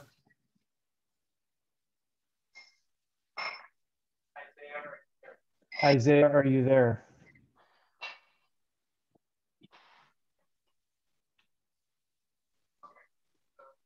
Okay, so we're going to move on. Yeah, Isaiah, if you get in, just kind of speak up to let us know you're there, and then we'll go to you next. Harjit. Oh, and wait, one other thing, just for Miss Lucas and I forgot his last name. The gentleman, Mr. Skinner. Thank you.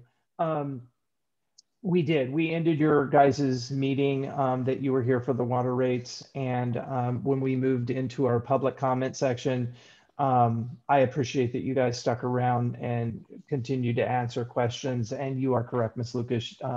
You did not have to answer any of those questions in this public comment portion.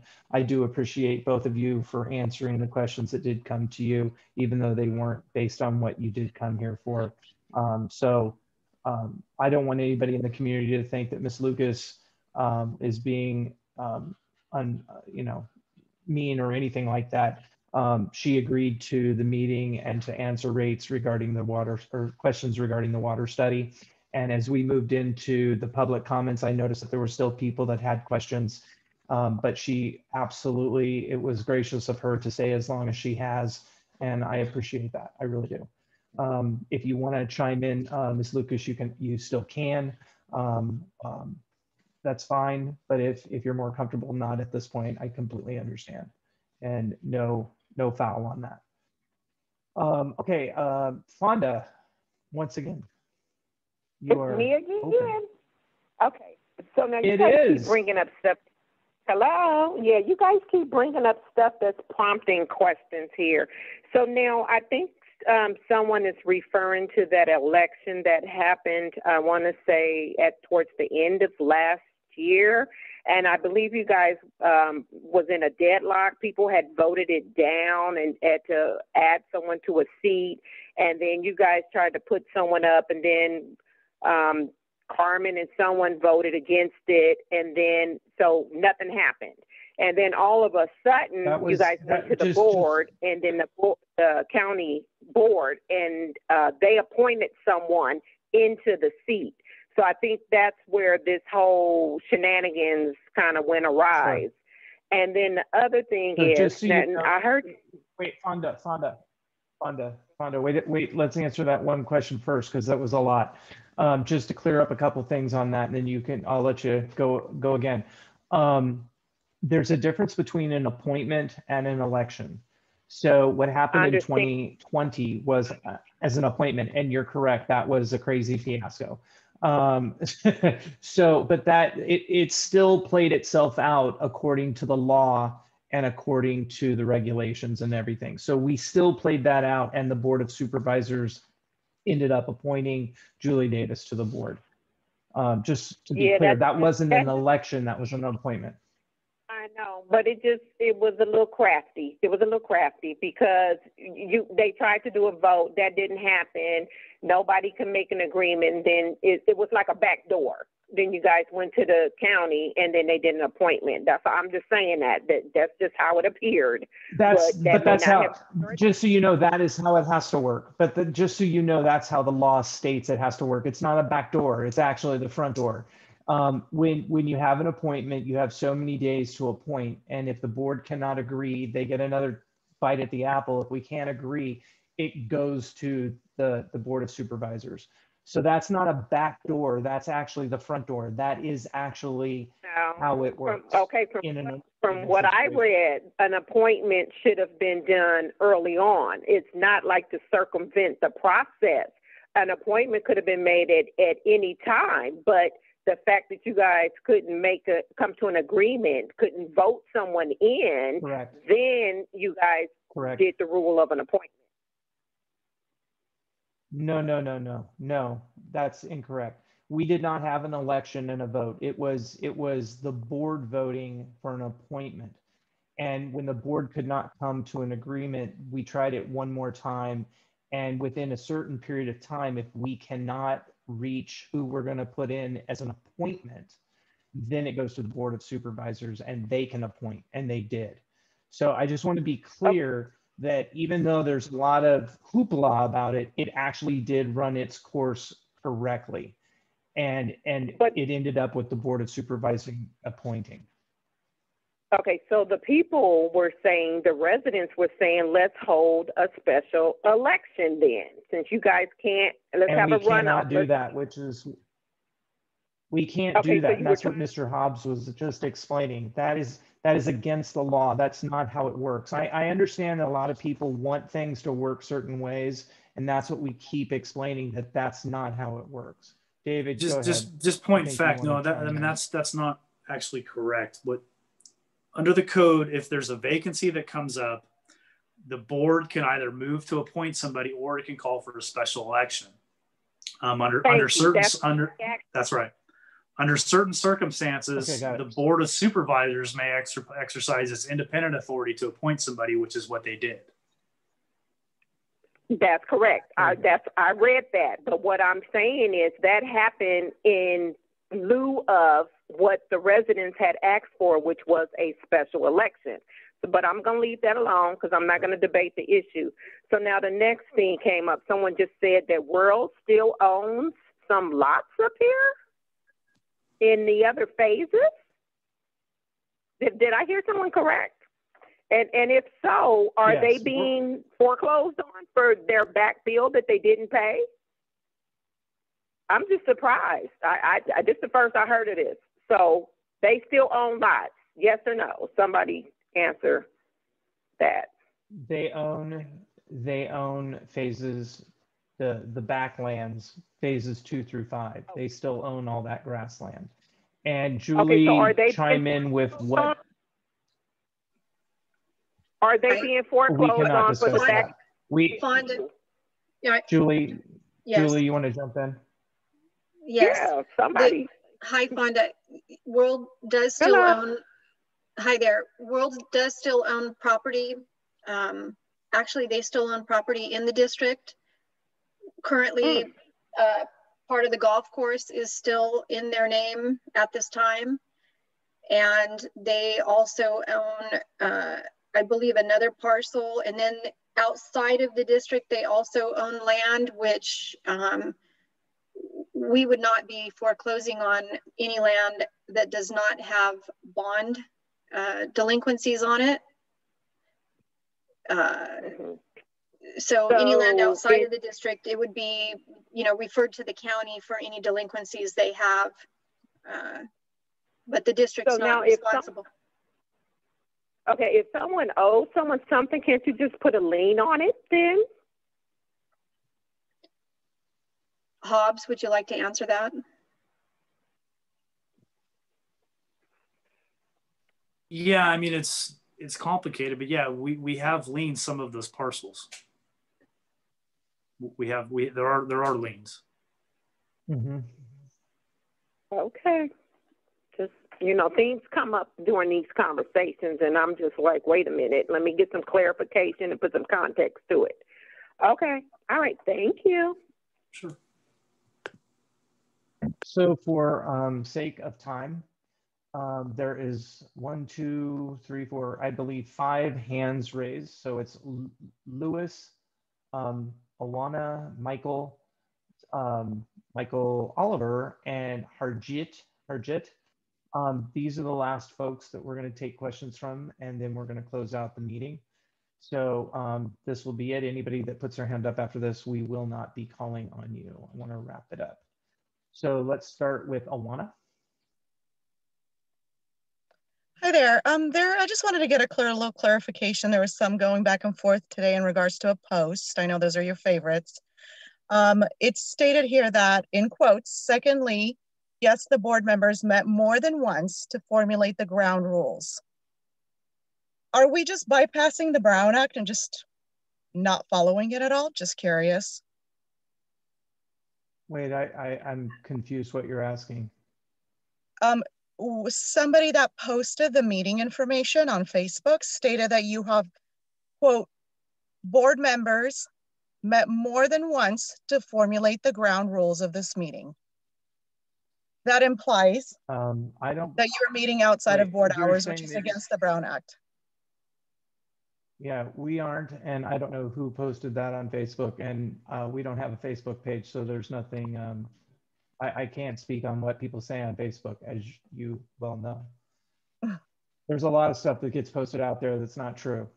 So I can't speak for that, but the rules were enacted by our lawyer and actually myself, and reviewed by the board, and it was posted.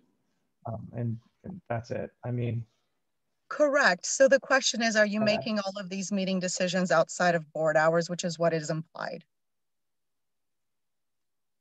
No, No, we aren't. I don't understand your question. I guess Well, I just it was don't just understand that your actually. question. Okay. My question is, are we following No, the Brown there's no Act? I that. know it seems to not be important very much, but Yes, we are. okay, good to know. That's your opinion. That's your opinion. That's your opinion. Mm-hmm. Okay. Michael Oliver. I can't hear you. There you go. Okay. So I just wanted to show this We have to you. I just wanted to show this to everybody. This is the assumption agreement that was signed by World and Angels Crossing. And in three of the, there's A, B, C, D, E, F, G, H. And in three of these, it says that World disputes such claims when it pertains to monies that are owed. So I want to remind everybody that World controlled the board. Okay, you had Carmen, you had her husband, and you had Guillermo. Okay, but yet they made this deal and they're disputing the claims. So it's like switching your hat. This does not make any sense.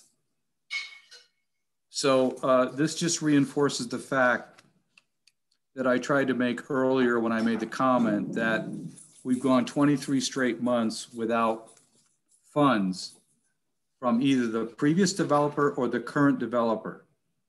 And the narrative is that it's the water district's fault. When these people that are on the water district right now that are trying to fix this is a mess that was made by the previous developer and the current developer. And then the HOA board, as I said, we tried in good faith for this deal to go through. This deal would not have gone through if we hadn't worked with them. And then what do we get in return? We get Stonewall and we get BS like Mr. Skinner and Mr. Greenwell, I think, brought it out. A yes or a no. Is it official with the county? No, it's not official. Nothing has ever been official. It's been going on for a year now, actually 23 months when you take the previous developer and the current developer. As I said in the beginning, I was for this. I promoted it. But you know what? It's gone on long enough where we as a community, we need to band together, support our water district, and move on to another developer. And I don't want to hear the baloney about, well, no other developer will come up here. We have in phase one, we have 1,800 more homes that we can have built. That would be very attractive to a true developer. These people have no money, okay? Read this. This is bogus. Thank you. Thank you, sir. All right, we've got Luis Avilia. Avilia? I hope I'm saying that right. I hope I don't butcher your name. Luis?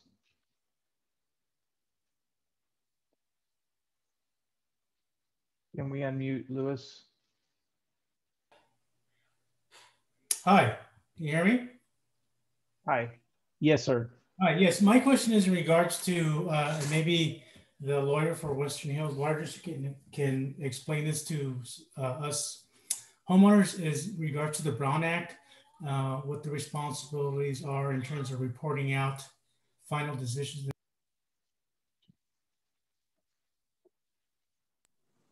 Wait, you were muted. Did you finish your question? No, his audio broke up. I'm sorry, you Still unmuted. Oh, your audio broke up. Could you repeat that question, sir? I'm sorry. Yes, my question is in regards to the Brown Act and the responsibilities the board has in terms of final votes and results of discussions that are taken by the board in the closed session, and what is the responsibilities of the board members to report out final decisions and votes during that closed session. Generally speaking, the Brown Act with regards to closed sessions requires reporting out of actions taken mainly with the initiation of litigation or an appeal of an existing case. As I think everyone's aware, at this point, the only litigation that's been initiated and which has been reported out on closed session was with the foreclosure lawsuits. And I mean, that answers the question. There has been no subsequent reporting because no reportable actions have been taken in closed session by definition.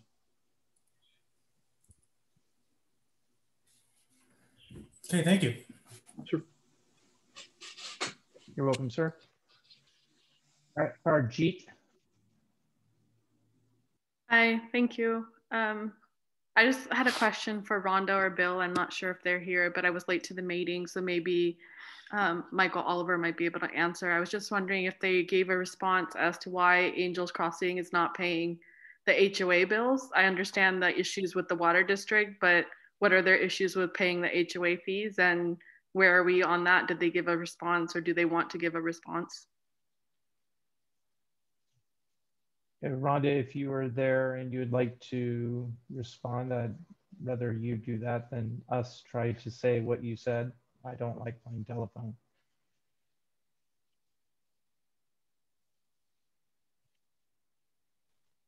If they raise their hand. Okay, well, pardon me?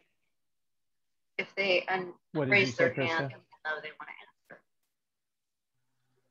Yeah, if you're there. If not, I'll just say that their statement was it was a business decision that they made.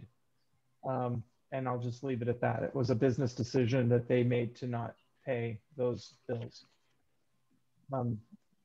You can re-listen to this. It'll be posted and you'll be able to hear it directly from them. I don't want to put words into their mouth, but that's basically, in a nutshell, it was a business decision that they made. If I may interrupt, Rhonda has made Yes.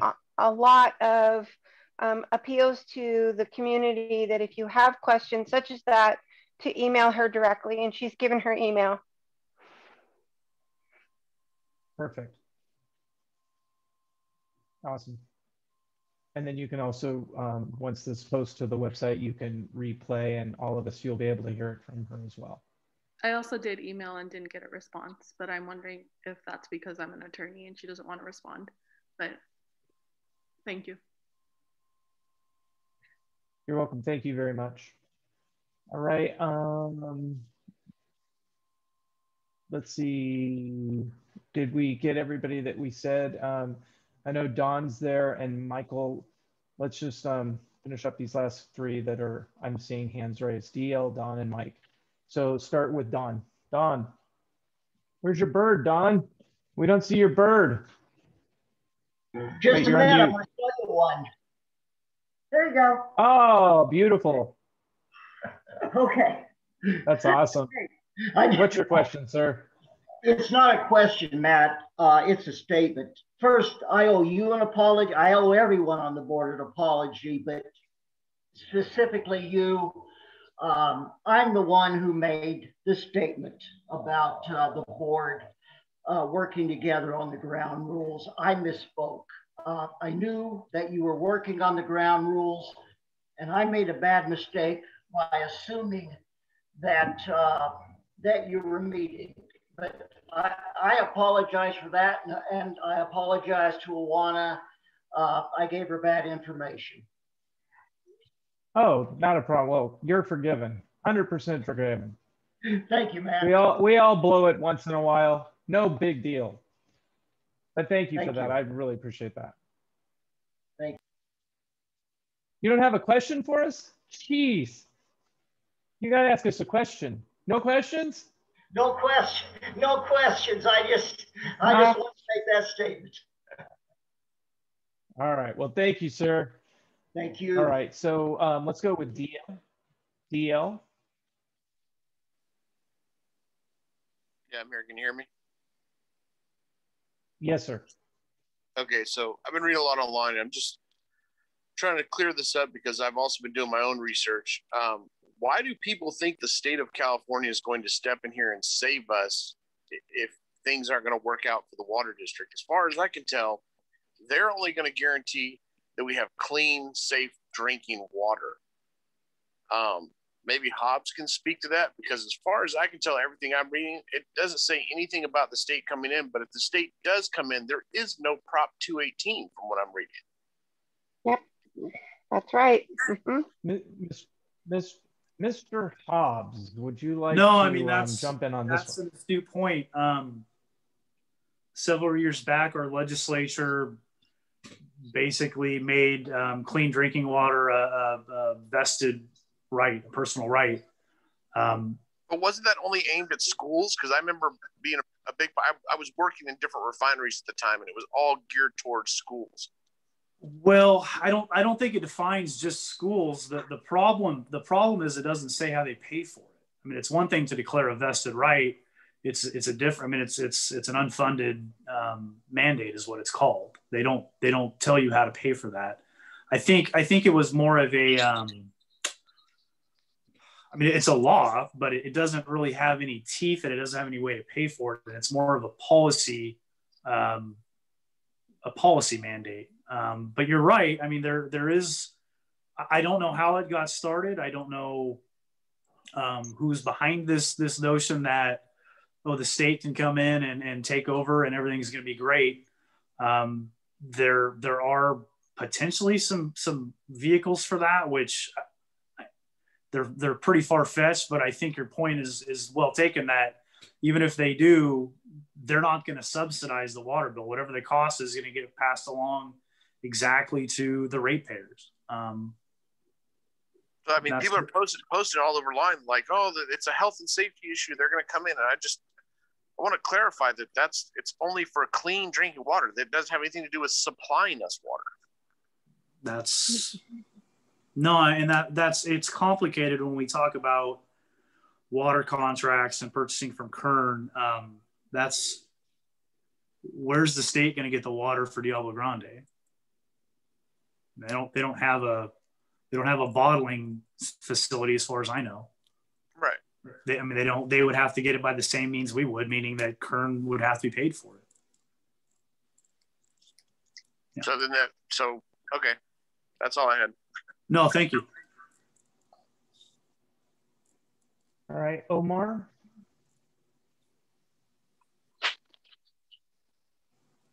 Or excuse me, Oscar. Is it Omar or Oscar?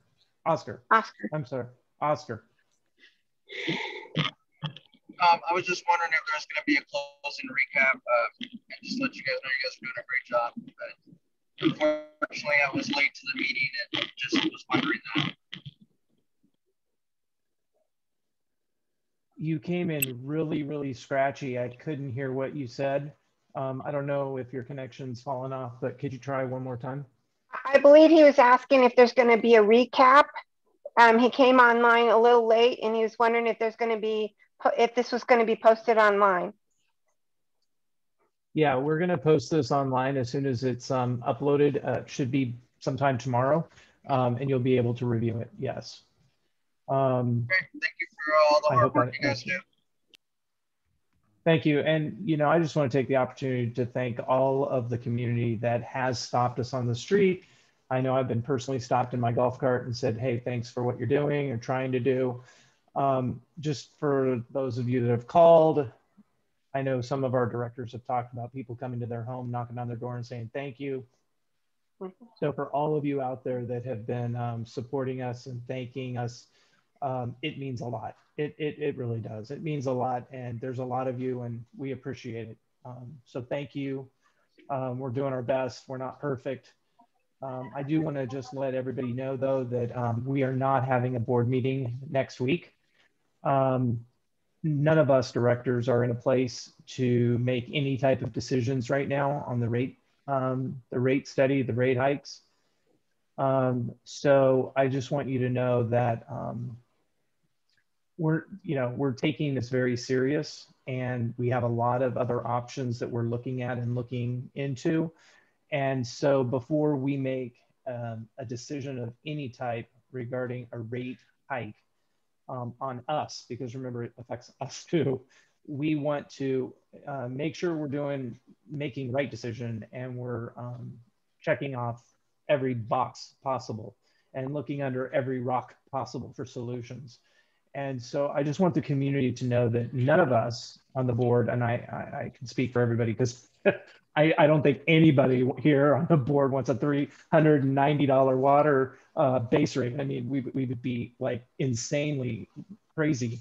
So we're looking at all options. And I just want everybody to know to take a deep breath. We are not going to be voting on this at any time right now, not even in our April meeting. I want you to know that we are looking at a lot of options. We're running a lot of numbers, and we're going to continue to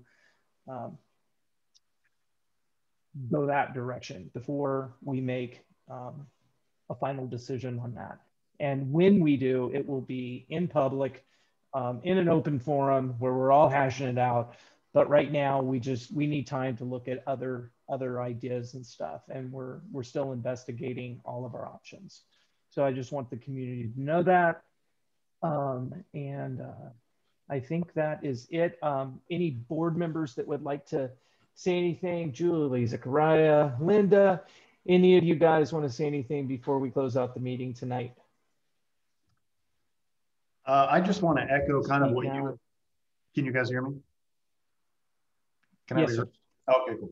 Yeah, I just wanted to echo what Matt was saying. You know, people have come up to me on the street. I've been walking and cars stopped with their windows rolled down, and they just thank me. And I really appreciate it, you know, because this is a really difficult situation. I mean, people don't necessarily realize that as community members ourselves, you know, we're feeling the stress, not only of the pressure to deliver for you and to get the best result because we're looking out for you, but also for ourselves. I mean, we have just as much as a vested interest as every community member in this place tonight. And so it really means a lot to me personally when people reach out. You know, I've gotten calls, I've had people speak to me, and it just lets us know, okay, you know, there's support out there. Because a lot of times on the social media, and the people know who they are, there's a lot of vitriol, there's a lot of vicious attacks, unfounded, highly inappropriate at times. And, you know, we're human beings and we feel it. You know, we're human. So I just want to let you know, thank you so much. It really does go a long way. And I know that our family really appreciates it.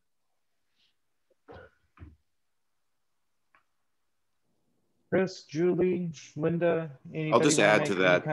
Final I've also received many messages, phone calls, and we, you know, every time I do, I make a point to tell one board member, hey, you know, we got some good compliments here, and, you know, there are people out there supporting us despite what the social media nonsense would have you believe.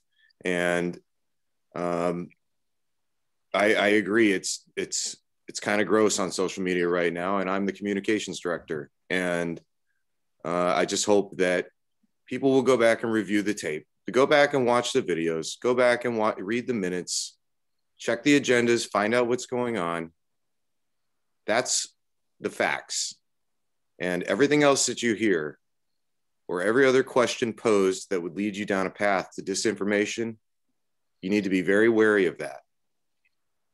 It's extremely important. It's not any different than the rest of Facebook or the rest of any other social media website that you might have come upon in the last several years.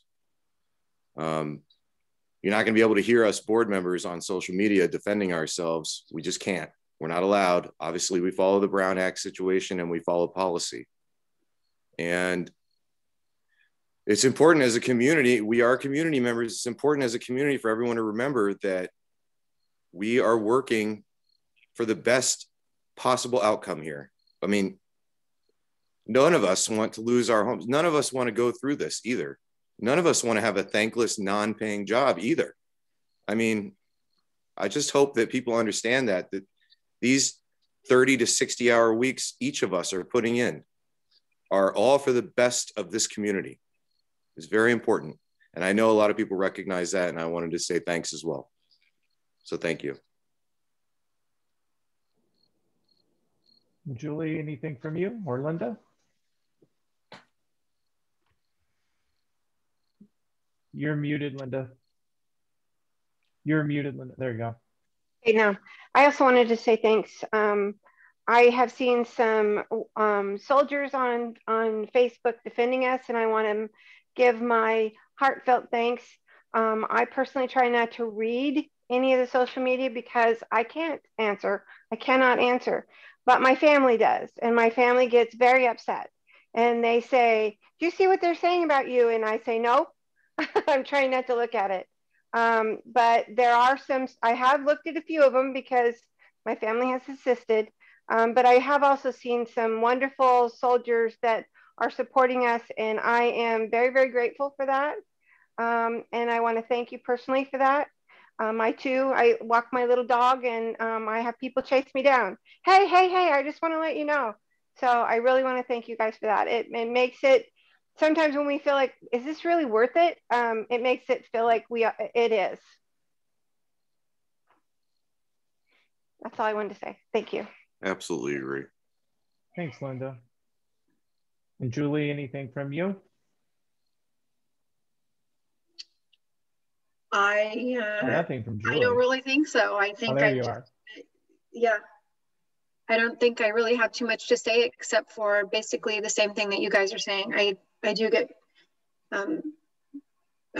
residents here that are thankful for what we're doing. I realize that some people are frustrated, and I guess I just kind of feel like maybe, you know, as time goes on, we'll see what happens there. But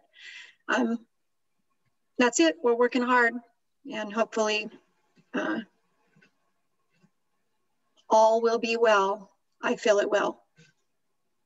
That's it. Thank you. Yes. Thanks, Julie. Thank you, Julie. Let's allow Don. Well, No? Oh, Don. See, I knew you had a question. Don, you're good to go. Still don't have a question. Just want to, I do want to make a statement though. Sorry, I'll save some for the next meeting. I want to echo what you have said and what Chris has said and what Linda said, what everybody has said. I see all of these Facebook posts, and well, I got myself in trouble because I actually tried to defend you once, but that's on me. What I want to do is make an appeal to the community to take a step back and allow the board to try and do their job.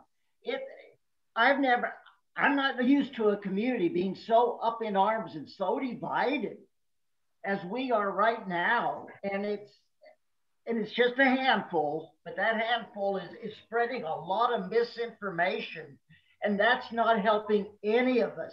We need to just take a step back and allow the board to do their job. Matt, a few months ago, promised us transparency, and by God, we have gotten that transparency. Thanks to him, thanks to Chris, everybody. So again, folks, let's take a step back and give the board a chance, and let's put some of these comments to rest.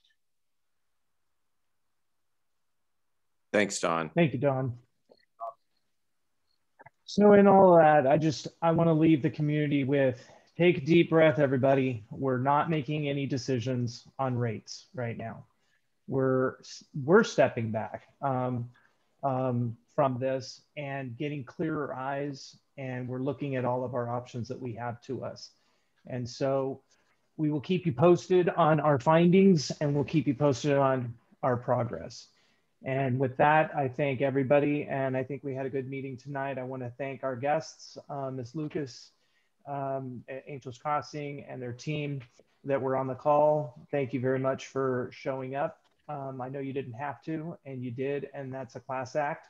So I want to thank you for that. I appreciate it. And with that, I motion to adjourn the meeting. Do I have a second?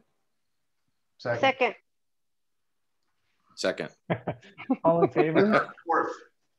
We can stay longer if you want. Oh, no. Good night. All right, Bye. everybody, go get some dinner, and thank you. We'll see you next month. Thanks, everyone. Bye-bye. Good night.